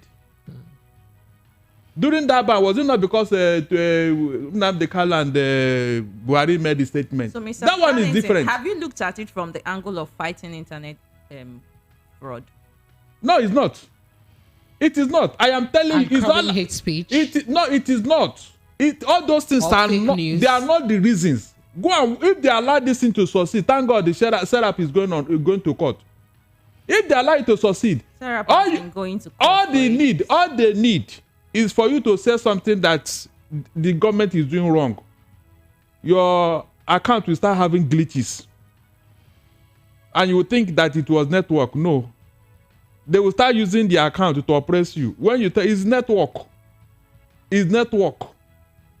If not, look at all we have already provided. BVN is there. Even your smart card, both NEPA and ATM. Utility, yes. All of them are there for God's sake. So even the name, the NIMC, when Pantami brought it, was it not to fight terrorism? Is that not what they told you and I? So this other one now, look at, you bring your social media, Instagram, WhatsApp, this other one, what's your Instagram, YouTube, all of them. So if you have 4 of them, you provide it to your bank. What are they going to do with it? And you forgot that one person can have even up to 4 of these things. So what are you talking about, for God's sake? All right, so Mr. Valenti, let's go back to So they want those people who are very active on social media, they want to clamp down on them. And you think it is glitches, like they will tell you, INEC could not transmit it because there was glitches. They don't know what they're doing. Okay, so they are working towards what will come out from the electoral tribunal, so that even if they say they are going to be a rerun, they will know how to handle it. We are ahead of them. They don't know. We are ahead of them. They are working towards tomorrow. If not, look at it yourself. Can it stop fraud? So Mr. Darlington, you've said what you said. Can I go back to my messages, please? So don't say it is fighting anything. No, they want to fight you.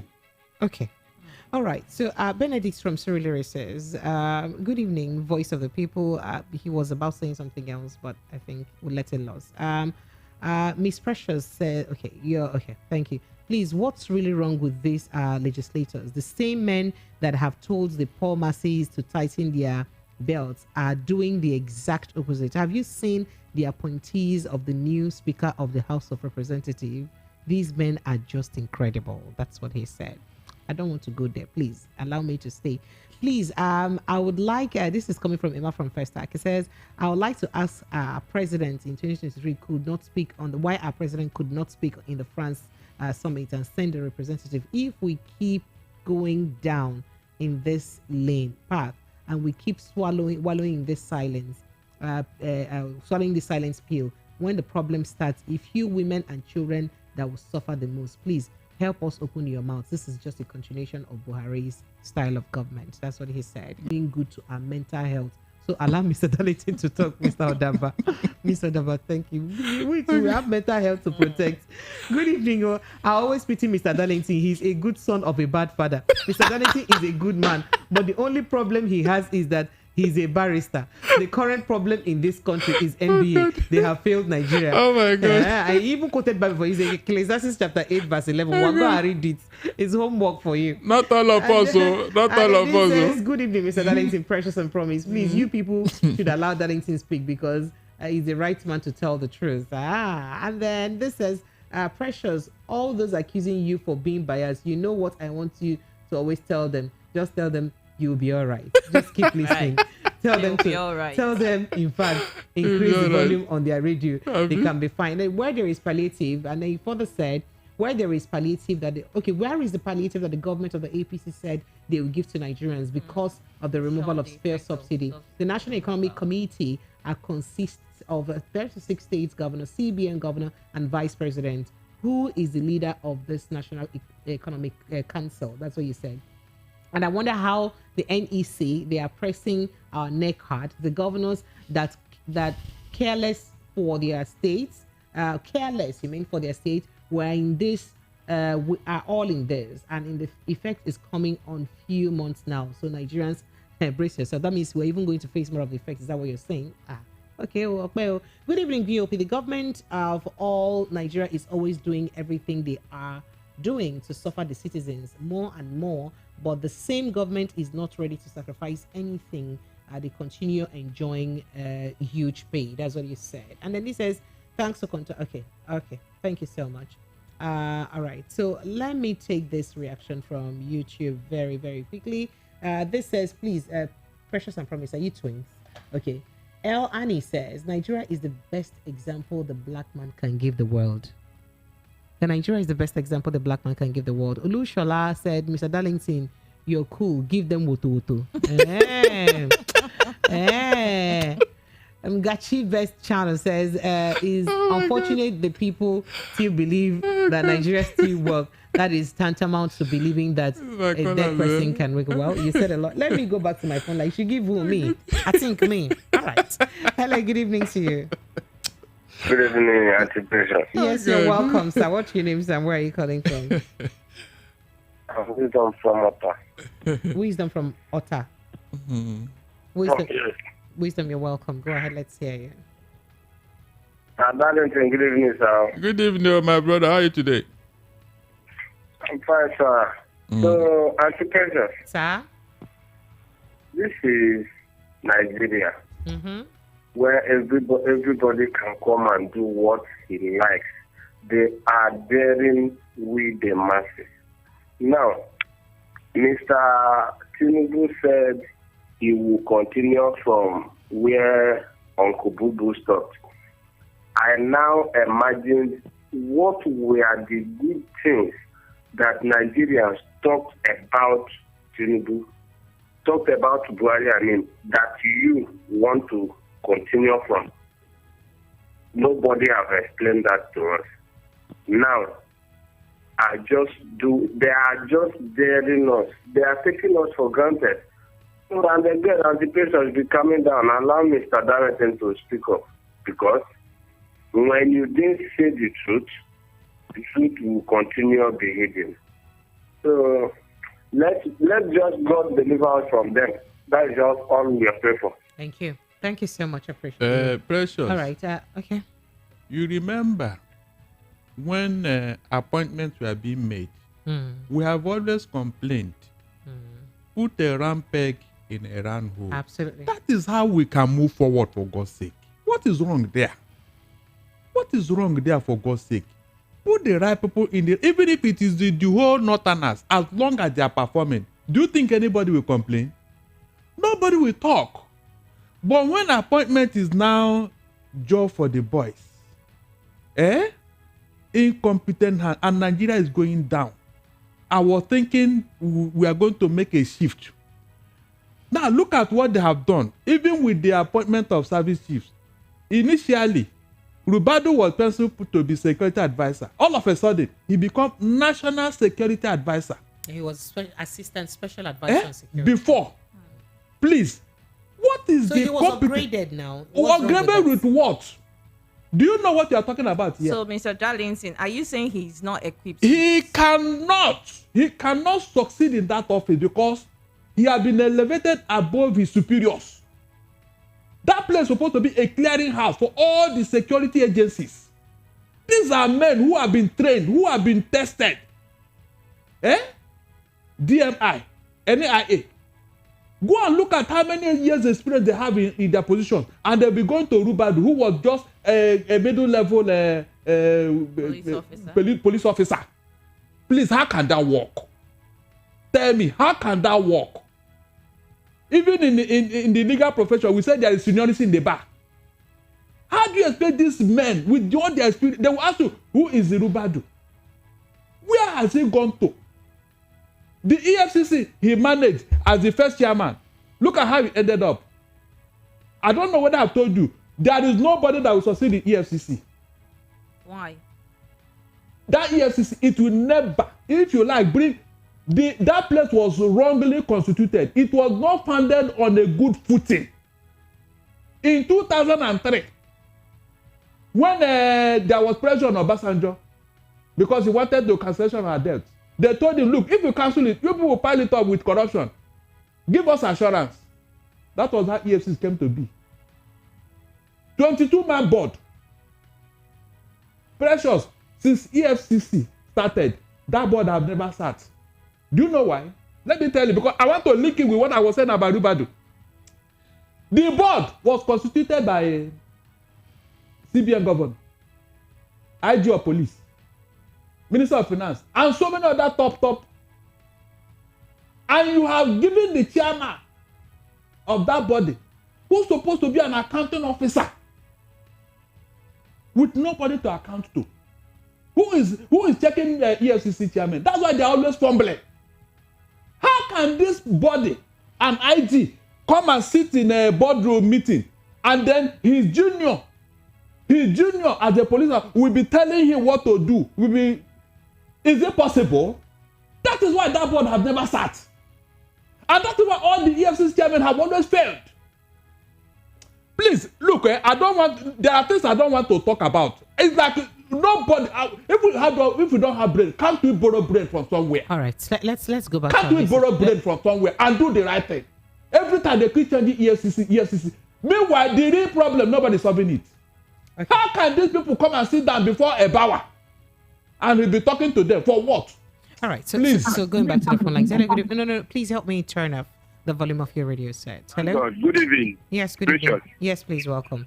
You said thank God. I've been calling since last week.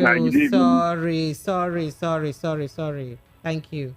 This is a tone issue. I'm the one that sent you to Mr. Darlington. Right, okay, hold on. Yeah, I remember that I sent you to Mr. Darlington. Oh, Mr. Darlington. You know what? Let me get your contact. Let me look for your contacts now. I will send I will give it to Mr. Darlington. He will contact you after the show. Okay. He wants to reach me. He has something for you. Ah, really? Mm-hmm. Thank you so much. Thank you for reminding me. Forgive me, please. Thank you very much. Okay. Thank you. All the best, please. All right, let's go back to the phone lines. But before we do that, I have lots of messages to attend to. This message here says, my name is AA. The man in your studio is just making noise. He doesn't know how to balance analysis. Tinubu will deliver good governance to Nigerians. Either you like it or you don't like it. Tell him to balance it now. Deliver good governance. What did he say now? He has just balanced it now. That No, what did he say? Good governance. And then he says, good evening, my people. Imagine the former president saying he didn't remove subsidy because he wanted APC to win election, even at the detriment of our country. Shameless. I'm so pissed off hearing the nonsense. Okay. All right. Gosh. Emperor, be calming down. Good evening. Godwin from Surulere says, please allow Mr. Darlington to continue to reveal the truth to about Nigerian government. And Mr. Darlington, good evening. My barrister, kudos to you. Precious, can you people see that Nigeria is going down every day with APC government? Whoa. All right. Good evening to everyone in the studio. Please, the only thing I have to contribute here is let the federal government let the... Okay, all right. I'm not going to read that. Okay, I'm not going to read that. Let me quickly go back to my phone lines before we move to a step-down conversation. No, please kindly help me turn up the volume of your radio, sir. Hello? Hello, good evening. Yes, good evening to you. Welcome, sir. Yes, good evening, Precious. Yes, please, sir. What's your name and where are you calling from? Okay, my name is Mr. Oscar. I'm calling from Badagry side. Mr. Badagry side. Mr. Oscar, you're welcome. Yeah, thank you so much. Mr. Daliti, good evening. Good evening, my brother. How are you doing today? I'm fine, just fine as you think. Madam, good evening, ma'am. Good evening, sir. You're welcome. Yes, thank you so much.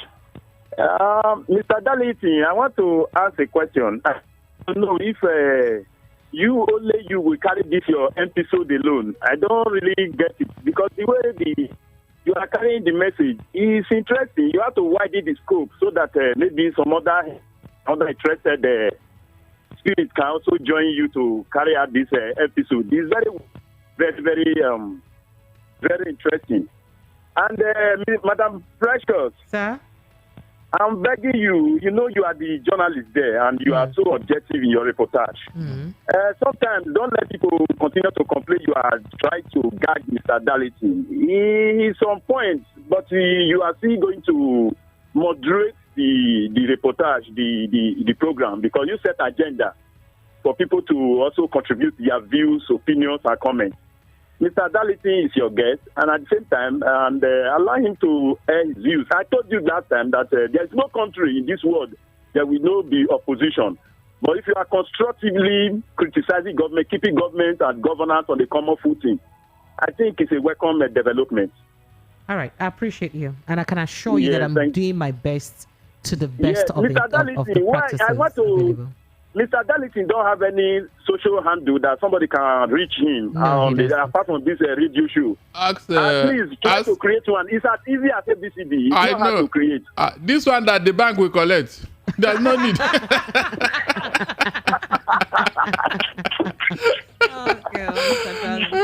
I wanted to, but with what I say now, I'm afraid. So you changed your mind. I've changed my mind, though. It's no longer comfortable. All right, I appreciate you. Thank you so much. Hello, good evening to you. Good evening. Yes. How far now? David, how your side now? Yeah, Uzo is talking. Uzo, you're welcome. From where? Where are you calling from? From Lagos. Okay, you're welcome. I greet you. I greet you, my brother. I just want to say something before the time. Your effort will not be in vain, number one. Amen. As long as Nigeria is concerned. 2, Precious, you are trying. You will not die. You live. And see the end of this progress. Amen. But I want to say, as soon as they talk, may God help us and listen. Because since ever I was born, and they see us small, as Nigeria they go. I pray all this effort will not be in vain. Yeah. Because they are the word are hearing, Nigeria are hearing. Understand? Thank you. So, and that is my own appreciation. Promise. Promise. Yeah. Thank you. Thank you. Yes, welcome. Thank you. I appreciate all of you. We appreciate you. Amen. Appreciate you. Thank you so much. All right. So going back to my messages, Nnamdi Onye says their kids are abroad, but they accuse Igbos who are Nigerians to go back home, but the same people will accuse other countries of being xenophobic against them. That's what you said. And then Mafam says, Precious, if those who don't like me, my Oga, they say more like Precious is saying that those who do not like me and my Oga darling should go to court. That's what you're saying, right? That's what you're saying. It's not me that said it. So this is you talking. All right. Go back to the phone lines. Hello, good evening to you. Hello, Precious. Yes, good evening. Precious, thank you. Hey, welcome. Hey, yes, I have left Pretty Precious now to Darling. I'm getting promotion gradually. Darlington. Mr. Darlington. He will put you in trouble. He'll do what? He will put me in trouble. No, he will not put me in trouble. He will not. Oh, God. Your line is breaking up. Oh. Change position and rephrase your distance. We can't hear you. Your line is breaking up. Mr. Darlington, we can't hear you. To be coming down, so you don't put Precious in trouble. We can't hear you. Unfortunately, we can't hear you. Oh. We can't, change your position and call back. We can't hear you. You may want to call us back once you change your position. All right, Mr. Darlington, let's just finalize with this and move straight to our step down conversation, right? From our studio is exactly 15 minutes past the 8 p.m. mark. So we'll be moving straight to our step down conversation in a bit because we do not have so much time to take it. And, the step down conversation is about a bit lengthy. So it's good that we pay proper attention to the step down conversation. So, Mr. Darlington, on our step down conversation, we'll be looking at, what has got to do with incest or let's say pedophile in Nigeria because it's a big thing. So there's a story we'll have to share about someone who's in a dilemma because of that situation in Nigeria, and then we'll also marry it with the new law that President Putin is putting in place in Russia, where he is opting for castration of those who molest minors. Some people, China. Sorry, I said. Did I say China? Russia is not the first country to have opted for that option. As a country who had also opted for the option of castration for those who want to, who get to assault minors, as it were. Because, I used to tell people the reason why this is very important to me and why it's there to me is that I often have said it that I am looking forward to a week in my media profession for the last 20 years of being in journalism that I would not see the molest of a minor in a paper. Just 1 week. So for the past 20 years of my life, it looks like every other week you get to hear a story of a child being molested either by a relative, a neighbor, a father, an uncle, one person or the other. So it looks like it's already a thing in this part of the world. As much as we're, clamping down on it, but it just keeps happening. Doesn't mean that we do not have stiffer penalties. We know the reasons why we have laws, right? The reason why we have laws and all of that and punishment for crime is to serve as deterrent. But are laws strong enough to serve as deterrent? It's not. So because if the laws have been strong enough to serve as deterrent, why have the laws that we have on rape, for instance, haven't helped, or cushioned the effect of rape? I mean, haven't scared others away from that crime in particular. It's actually a big problem. So I'm going to read a story about an individual and then we'll go quickly to a break. When we come back, we'll continue the conversation. So a man, according to this story, so a man started defiling his daughter since she was 14 years old. You would also remember that this is not the first of this kind of story we've heard. We've had so many of it before, right? Now, the girl is now 34 years old. He started 14 years ago. She's now 34 years old. So it happened for 20 years of her life, right? And she is not yet married, right? So this sexual abuse lasted for 20 years, and now the man wants to marry a wife.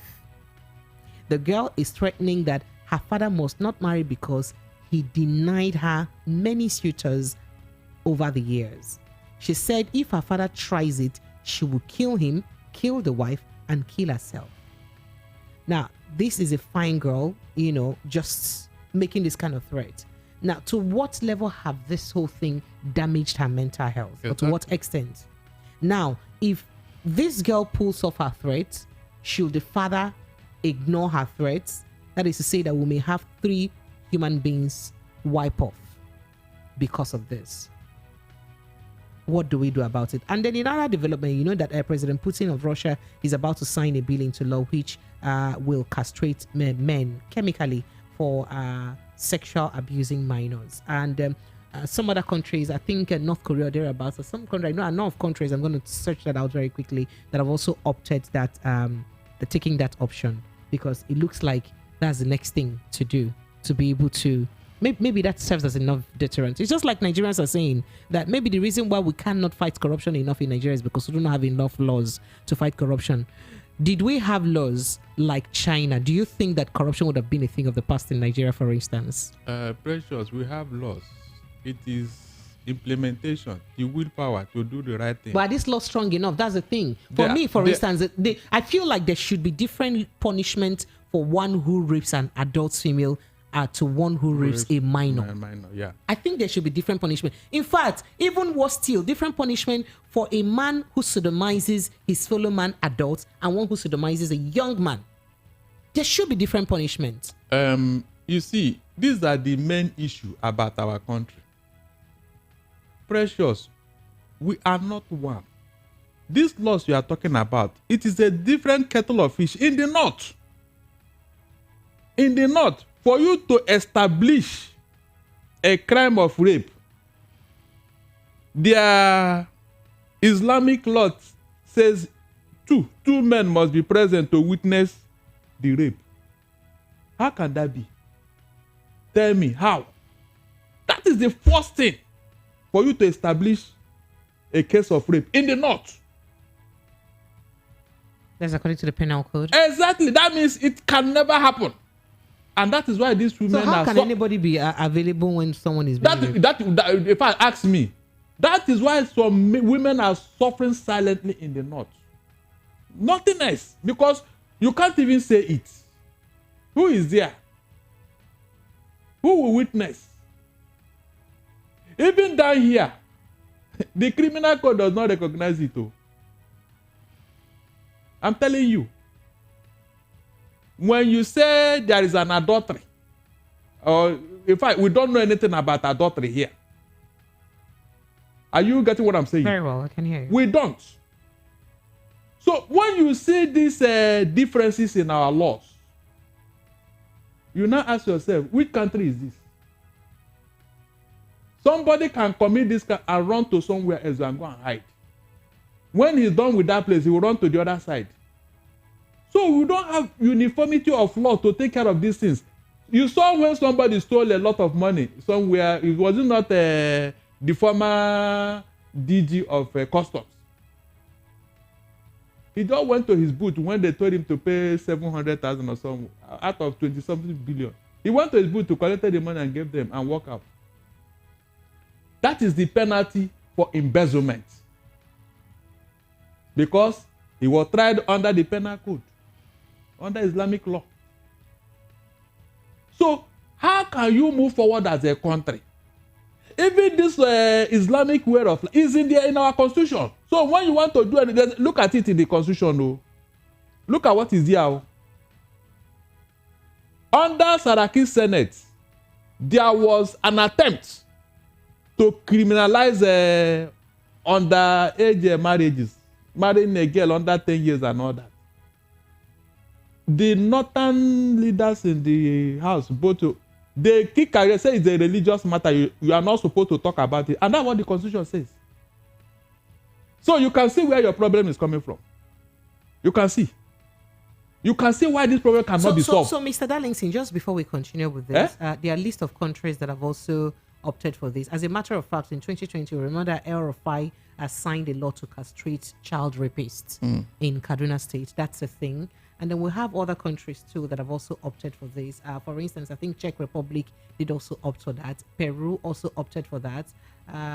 Yeah, I think other countries like Pakistan, is opting for castration of those who rape minors. I think there are so many of them. Pakistan too, we have, I think, in the US, we have like California, Florida, Iowa, Louisiana, Montana, and Wisconsin. Some of these are states opting for castration of minors. So it looks like a thing. But that will not solve the problem. Wow. You know why? Why? When you castrate a man, you are cut off a generation. Hey, just hold on. No, see that's in that. Is it not in line with what the Bible, one of the holy books, said that if your right hand will lead you to sin, you cut it off. No, he said right hand. He didn't mention yeah. He didn't mention anything. So that is any part of your body that wants to lead you to sin. Hold on. You cut it off. So this particular part of the body is the part of the body. I am very sure. To sin. I am very sure. So it's not better to cut it in here. I am very sure that is not what God meant, because the same God who told you to go into the world and multiply for Him. Okay. So how will you do that? Because that sin has already led you to sin. So it's kukuma. You don't need multiplication in that case. That will not solve the problem. You need subtraction. Yes. No. What I'm saying in essence is that look, when you have a problem in a society, Precious, address it holistically. Okay. Cutting off whatever cannot. You and I know that. In a sane society, when there's a problem, like you call people, you call psychologists, call people, social scientists, call them, come. This thing is a problem. Oh. Look at the rate of rape of minors and all that. What do we do? That is why you have experts in different fields in every country. You call them, come. This thing is becoming rampant. What do we do to solve it? They will give you an idea. But when you go about cutting off, before you know it, there will be more women than men in that country. Yes, so now you're looking at it from that. That is the end result. Just hold on, Mr. Darlington. Even the women. No, Mr. Darlington. Sorry, I have to cut you off. Go ahead. So is it now fair that these men? Is it now fair that these men are ruining the lives of young women because of their quest? Their whatever that they cannot, insatiable quest, or whatever they cannot quell. I am telling you how to solve it. Is it fair? I am not supporting what is going on. I'm telling you how to solve the problem. So how do you solve the problem? I have just told you now. There must be a reason. After all, these other countries that are zero tolerant or they have zero cases of minor rape. What happened there? Is it not human? So in other words, we should just keep giving them minor punishments. No. Do you know that these children are damaged for life? You are not listening to me. You are not listening. I said they should convey a meeting of experts in these areas so that they can provide solution. Because whilst they are conveying meeting of experts, what punishment should be meted on those who are already committing the crime? Those who have already run foul of the law. There are relevant. What relevant laws do we have that have been working? Look, if you implement the laws that are already there in our law book, 14 years imprisonment, it will help. By the time you go and call out those laws for us now, what are those laws that the person who rapes a minor should face? Now there are minors who are raped. There are minors who are raped and they're damaged for life. Some of those young people cannot have children again. There are men who have slept with babies on Pampers, a year and a half year old child, and that child may just be destroyed for life. Now, what kind of punishment would be good enough to be meted on a man who has destroyed a female child forever? There are men who have, do you know, mentally damaged a female child for life. Perhaps what becomes of that perhaps female you child? didn't get it. I am telling you that some people in this country, they are above our laws, whether you like it or not. So how about were here when a lawmaker slapped some women in Abuja. He still went back to that house and he was given a red carpet reception. There are so many that has happened. You were here when a former leader of this country called the disintegration of his son's marriage.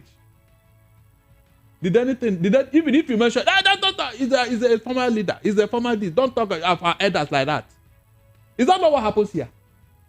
No, you want us to talk. I don't want to go there because if you check, the ones you are seeing is more than the ones you are not seeing. Right. These men are involved in one occultic this thing or the other. Oh, wow. And the Baba must have told them, go and sleep with a girl of 1 year, a girl of 2 years, a girl, so that your power will increase, so that you will have more power.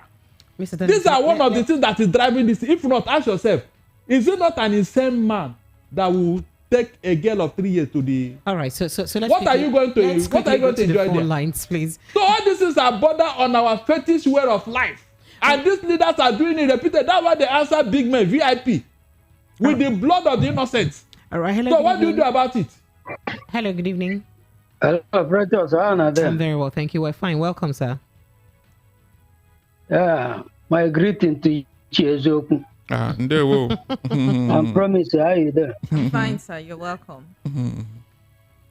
Ograyobi just speaking from Denmark. You're welcome, sir. Go ahead. I want to ask question about the law you're talking about. Go ahead, sir. If your passport you renew it to travel to anywhere? If my what? If your passport, international passport, expired, is it must that you have to renew it to travel? Why of course not. Why you must renew it now? If not, they will ban you when you get to the airport. Okay, you must renew it before traveling. Of course. Then if your particulars of cars expired, can you drive the car in the road without renewing it? No. In Nigeria, they drive it too. But ideally, that shouldn't be the case. It shouldn't be. But I tell you, in Nigeria, they drive it. Now, why why I'm asking this question. Do you know why British got Brexit from Europeans, from EU? I ask question. Do you know why they got Brexit from the European Union? They wanted to preserve their country. You may help me hurry up a bit, sir, because go ahead. Okay, it's because of the amalgamation of British and the Europeans have expired. That's why they asked for Brexit. Nigeria have amalgamation since 1914, and that amalgamation have expired, and they have not been renewed. All right, thank you. you. So it means that the government is not functioning. Right now, there is no justice there. That is what is going on. All right, thank you. I appreciate you. The amalgamation needs to be renewed. Well noted, sir. But let's quickly jump on a break because we're already due for a break. I appreciate you, sir. 1 minute again. 1 minute again. Just not 1 minute, 10 seconds. This one. Go ahead. A few seconds. The Bulgaria said that this government subsidy is continuously. Government. Why did not continue? APC did not continue with the national confab have with Jonathan 2015. That was a PDP government, not an APC government. I appreciate you, sir. Okay. We're ready for a break now. Be right back. The PDP government is different than APC. Yes, now they are different. Yes, now. All right. They are different. All right, Lagos, this is still the evening rush, 90.3 Voice of the People FM. Let's quickly take a breather, take a few commercial break. We'll be right back to continue the conversation.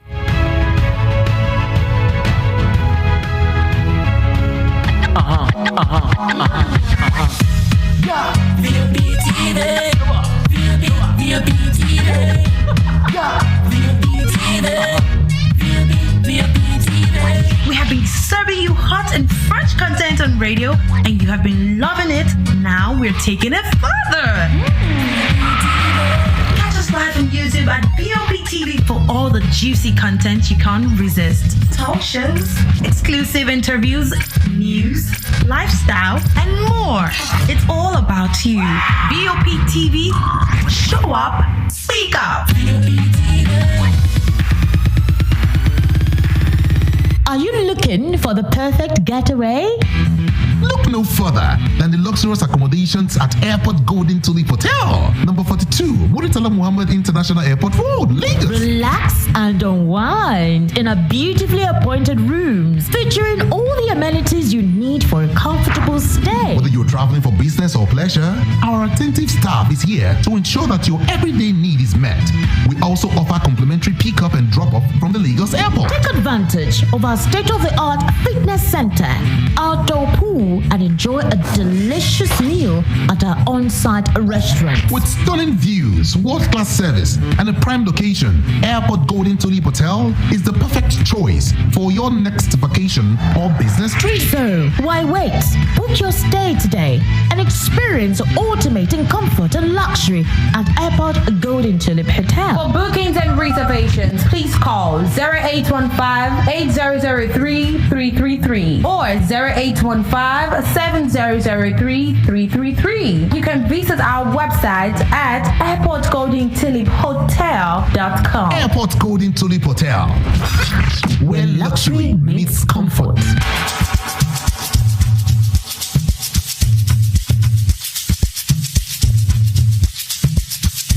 Are you aware that Iruka Online Limited installed and designed a 100,000 capacity church building? Oh yeah, we are the sole distributors of global leading brands all over the world, such as Wafday Line Array, speakers and digital amplifiers, Preseno's digital mixers and studio equipment, Coswell workstations and keyboards, Fender guitars, Mapex drums, Ashdown bass combos, just to mention but a few. We offer flexible payment plan handled by our financial department with 24/7 customer care support system. You can visit our website on www.iruka.com to avoid buying fake products. You can also visit our showroom at number 36 Lagos International Airport Road beside Golden Tulip Hotel. Iruka, never settle for less.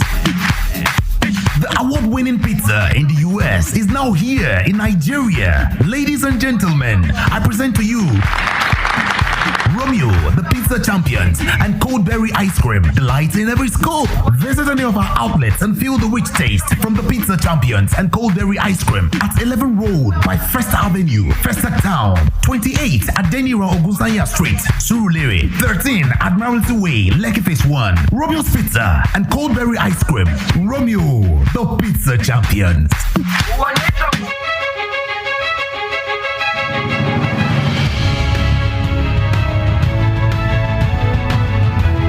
Lagos, you are welcome back. 90.3 Voice of the People FM. So we have been looking at a case, the case of rape of minors, right? And we've been looking at a case study of a particular young lady whose father started raping her at the age of 14. And till now she is 34 years old, right? And now that she's 34, her father is now looking forward to getting married. Perhaps, I think, maybe let me suggest that he had her outside wedlock, and so she was living with him, and then he started raping her from 14. But maybe her mother wasn't alive, I can't tell, but he started raping her at the age of 14. But bottom line now is that she's now 34 years old, but the man has looked at it and like, okay, I think I need to get married. So the girl said, no, you cannot get married. Why? Because while you were raping me as my dad, you have denied me of so many suitors that have been coming my way. Right? So apparently while he was committing that incest, suitors have been coming her way, unknown to them that the father, she's his father's chick. So the father usually refuses those propositions or marriage, propositions. So now he wants to get married. And the girl said, if you go ahead and get married, I'll kill you, kill that wife you want to marry, and kill myself. So you better don't do that, because you have kept me for the past 20 years and you've been raping me. Now it is my turn to also have you and hold. You're not going anywhere. That is the case. So we're now looking at, general case of the rape of minors.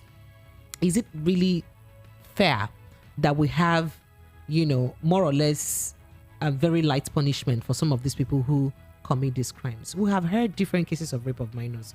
We have seen fathers who have raped their very young children, some 5, 6, 7, 8, 9, 10 years old. Even this 14 is even grown up enough, self. Not like it's a good thing, but this is one of the grown-up ones that he started raping at 14. We've seen a neighbor go into a house and rape a child who is a year and a half. Some months. We've seen people even rape months-old kids that are not even up to a year. I mean, full-fledged men. We have seen men sodomize younger men who are very young. So we're asking, is it that the punishment we have for rape of minors is so small? That is why it doesn't matter. We did mention that in 2020, Governor El-Rufai of Kaduna State, former Governor El-Rufai, did sign a law, for castration of people who rape minors, right? President Putin right now is also signing a law for chemical castration of those who rape of minors, right? And then we're also looking at the case of other countries like Czech Republic, like Pakistan, like Peru, and other countries that are adopting a castration option as the punishment for rape of minors. So that's the question that we we're have asking. laws. We have laws. Okay. Especially this gay law. Is it not 14 years? Anti-gay law, yes. Good. How many people have we prosecuted? You have answered it yourself. No, I'm just asking. I'm asking, you're the lawyer now. Hold on. You have answered it yourself. How many? Even the who were prosecuted, has they been sent to jail? Even the ones I told you. One don't want to laud it. Uganda lauded their own now, and they were sanctioned. And Joe Biden has sanctioned their political. I am telling you, Precious, there is a particular hotel in Kano. That is a gay assembly. You have to speak facts. Oh God Almighty! I said there's a hotel in Kano. A journalist who covered it. Dandaudu, is it not a word? Ask anybody what is Dandaudu. No, ask anybody what is the meaning of Dandaudu. Let any Hausa man call. It's like a normal thing over there now. Go and see big people that do these things. Yeah. But Mr. Darlington. So what are you talking about? You think they don't know? There are also people who drink down here. So maybe you don't know. It's not unique to that. There was a time. Listen, there was a time. Mr. Darlington, can I take this call? Hold on. There was a time. A particular. A call is okay, on go hold. ahead. Yeah. All right. Hello. Good evening. Hello, good evening to you. Hello. Well, unfortunately, it looks like the person is. There was a time this thing became rampant in this part of Nigeria. Southern Nigeria. Yes, a leader, a paramount ruler, a traditional ruler in that community now called a meeting. Called the meeting of their sons. Very, very big name in the business, in the industry, in politics, in legal profession. He called the meeting and asked them, why are you people doing this to your daughters? Raping your daughters. I am telling you, sleeping with them. Yeah. Oh, incesting. I'm telling you. Even the girls confess now. They said it. In this country. Is it a hidden news? So what was the reason? What was the reason? You want me to tell you here?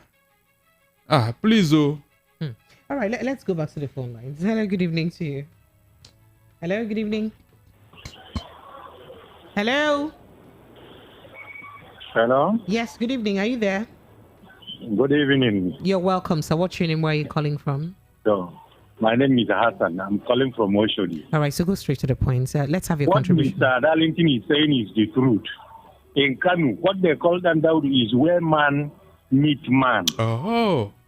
Okay. And there is a particular place in areas of Kanu. You will see them cooking food, something like a masa. They call it masa in our language. So God. What Mr. Darlington are is you saying from is Kanu the truth. State?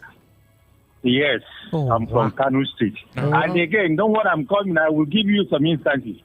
Now, the second is that the law cannot work. Why it won't work is in the religion of Islam. I'm a Muslim.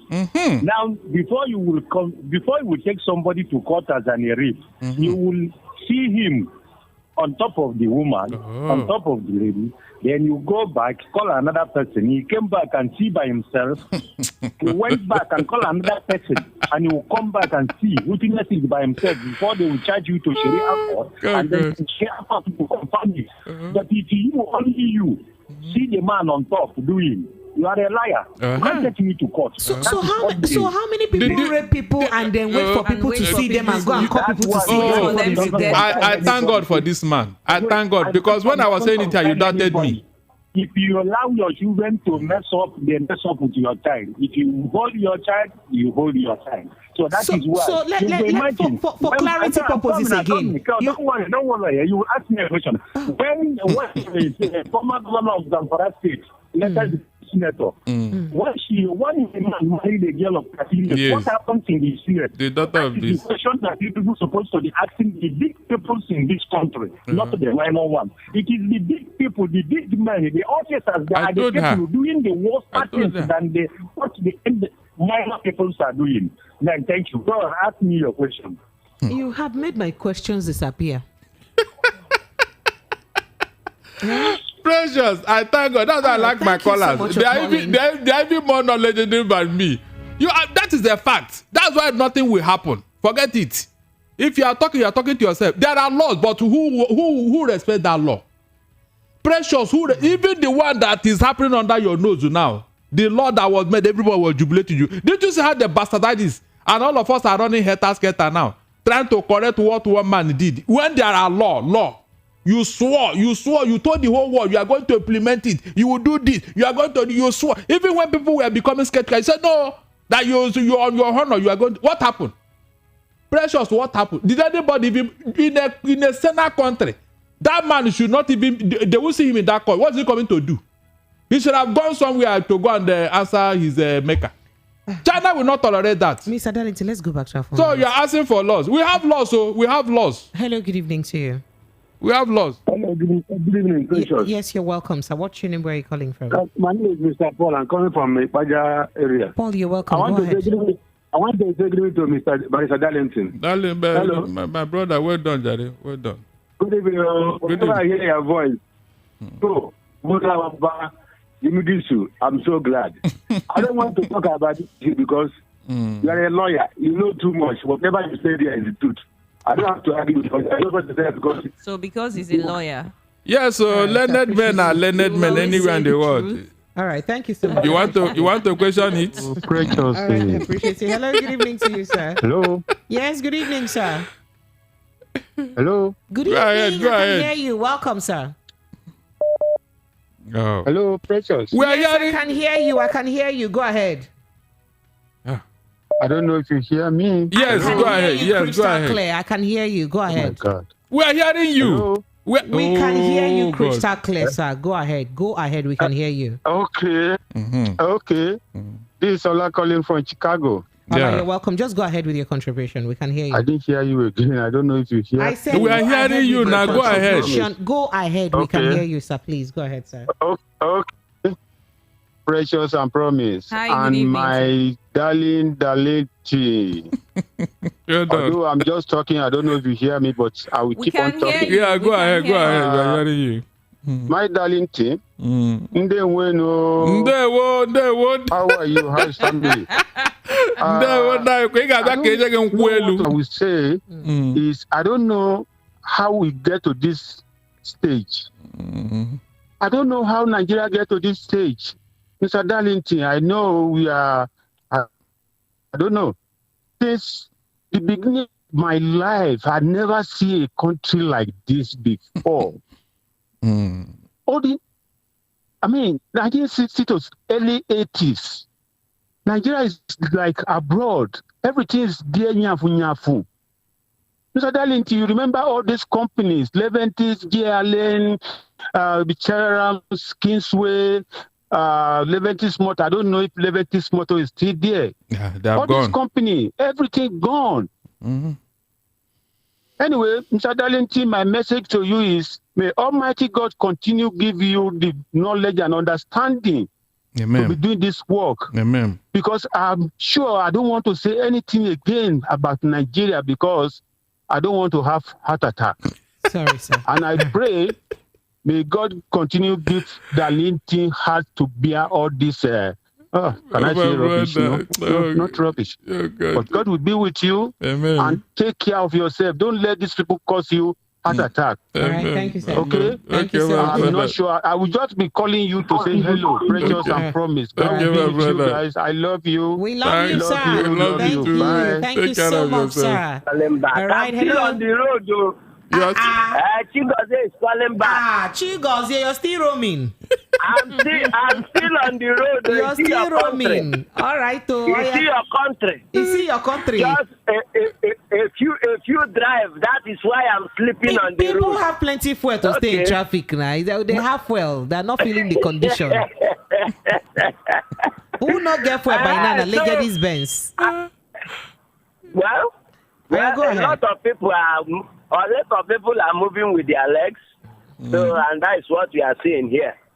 So, I think Mr. Darlington has been vindicated by the brother that called and made it very clear. I see how Precious and Promise. What is her name? Promise. You were all silent. Perplexed because you never believed that what Mr. Darlington was saying was truth, and you've seen the truth now. Oh my God! This country is full of things whereby we cannot finish telling it. We cannot finish telling it, and it's so perplexing that even the people whom we hold with high esteem are the people who are perpetuating all this rubbish. I'm telling you. All this rubbish. I'm telling you. Imagine, you saw somebody and a person, you went to call another person and you left again to call another person. What type of law is that? How can that law work? It will never work. They know what they are all doing. So I think come and be going. Bye. Thank you. Wait, I'm not going. I'm not going. Wait, let me give solution. Why are you protesting? So you are protesting. Talk quick. Let me give solution to this. You know that when one sickness gets solution, another one will come. So by the time they start castrating them, I think they will begin to do another thing. So that means you're in support of. Let them kill them. Put them in prison forever. All right. Thank you. All right, thank you so much, Chigozie. Precious, there are so many laws that you hear like this. You ask yourself, somebody sat down and wrote this thing. You didn't believe that thing I told you about that rape. In fact, it's so absurd. Why do you think the women there are suffering so much in silence? All right, so Mr. Darlington, let me take a few messages. They can't even go to court. All right. Okay. All right. This was talking about subsidy. Chika, Chris from Ikeja says, Nigeria as a country need a strong law and punishment against rape that every state will abide with. But it will shock you to know that Nigeria as a country encourage or cover rapists one way or the other. Imagine a scenario where someone rapes a child. You see us saying, please, let's settle this matter inside. Don't embarrass the man. He is an elder. Even neighbors, parents, religious leaders has done a lot of harm to your girls and boys. And what you hear is don't embarrass the man of God. I don't know if firing squad will stop these rape issues. But but then again, I wonder those false accusations when a lot of innocent people might also fall victim of men, might also fall victim. That's what you say. And men too get raped. What will we hear then? Or say, how can, okay, what you hear then is, how can a woman rape you? Didn't you enjoy it? Oh boy, close mouth. Precious, it's really crazy. And it's a serious matter. That's what he said. And then Precious, of those countries planning castrate men who rape other either kids or adults, then what happened to elder women who rape small boys or lad? Do something to them. Cut off, if we can cut off that side, cut off. I am not in support of any gender raping anybody, just so you know. Then he said Dandaudu is a common thing in the north and loved by the most Alhaji in the north. Are you okay now? Odaba. Are you okay now? Yay. No, are you okay now? You thought I didn't know what I was saying, Abby? Okay, Mr. Darlington. Well, Lagos, the phone lines are still open. These are step down conversations. 0700 903 903 903. That's the direct line to call. 0700 903 903 903. The WhatsApp line is 0700 903 9039. Hello, good evening. Hello. Hello. Go ahead. Hello. Hello, can you hear me? I can hear you crystal clear. I can hear you loud and clear. Go ahead. What's your name? Where are you calling from? Then go straight to your contribution. Go ahead. I can hear you. We can hear you. Can you hear us? Can you hear me now? Yes. Yes, we can hear you. We've always heard you. We can hear you. Go ahead. Go ahead. Right, unfortunately, I think. Okay. My name is Joseph Wande. Your name is what? I really thank God that you guys are saying this, especially the case of rape. And I want to say something. There's no how this law will work, my people, when we have two constitutions in the country. Yes. We have a constitution of what they call it Sharia law, and we have we have the penal code and the criminal code. Contradict one another. Can you hear me? We can hear you. Please go ahead. Please. Hello? All right. Unfortunately, I think there's something fundamentally wrong with our WhatsApp line. Apologies. If you're trying to reach us on WhatsApp and there is a problem, please just do bear with us. And this says they should castrate and they should castrate and send them to farming. Are you kidding me? After castrating them, it's to send them to go and farm. Are you that nice? Good evening, my greetings to Mr. Darlington. Today is very interesting and educative with Mr. Darlington in the studio. Thank you so much. It's always very educative, right? All right. Hello, good evening. Are you there? Hello? Hello? Hello? We can hear you. For some reason, we don't understand why you can't hear us, but we can hear you anyway. Unfortunately, I don't understand what's happening with the WhatsApp line, but we do look forward to you hearing us. But let's just move to another call. Hello, good evening to you. Hello? All right, we lost that call too. Hello, good evening. Okay, so I don't understand what's happening to our WhatsApp line, honestly speaking. Hello, good evening. Are you there? Hello? Hello? Hello? Yes, good evening. Can you hear us? Hello? Good evening. Can you hear us? Hello? Yes, good evening. Hello? Good evening. We can hear you. Go ahead.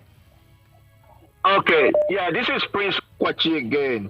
Prince, just go ahead with your contribution. I feel very much that I'm in support of the castration.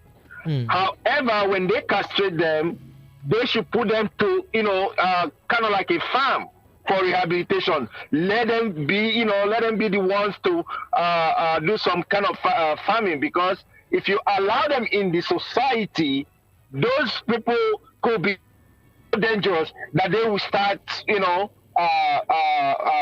harming the innocent people. So they should put them in a farm, let them be farmers for life. All right, thank you so much. Very well said, Mr. Darlington. 10 seconds, your final thought, please. Our time is gone.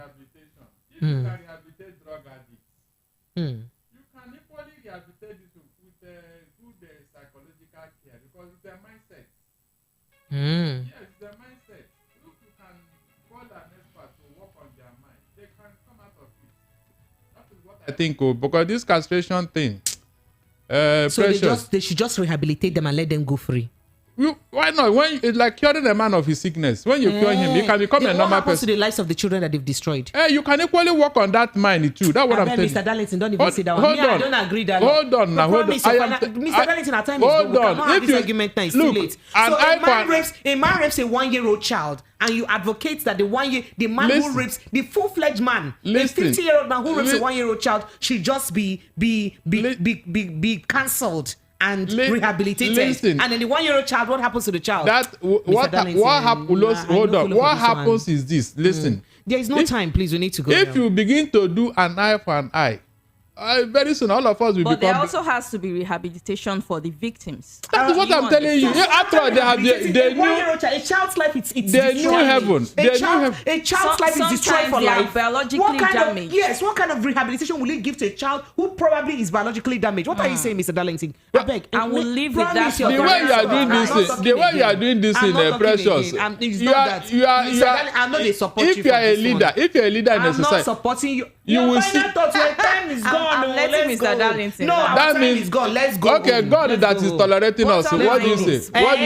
God is tolerating. Put up your female child for rape at a minor age. Mr. Darlington, it seems you're kind of making excuses. Are you kidding me? Hold on. I have made my point here. I am only telling you. Okay, I should tell you now. You see, Mr. Darlington, go and tell me that lawyer that will. Argument to be off camera. No, tell me that lawyer that will say kill a crime. All right, Lagos. This is the size of our package this evening, right? We'll continue this argument off the microphone. Mr. Darlington, we're gone. The next program is starting up. Okay. Good night.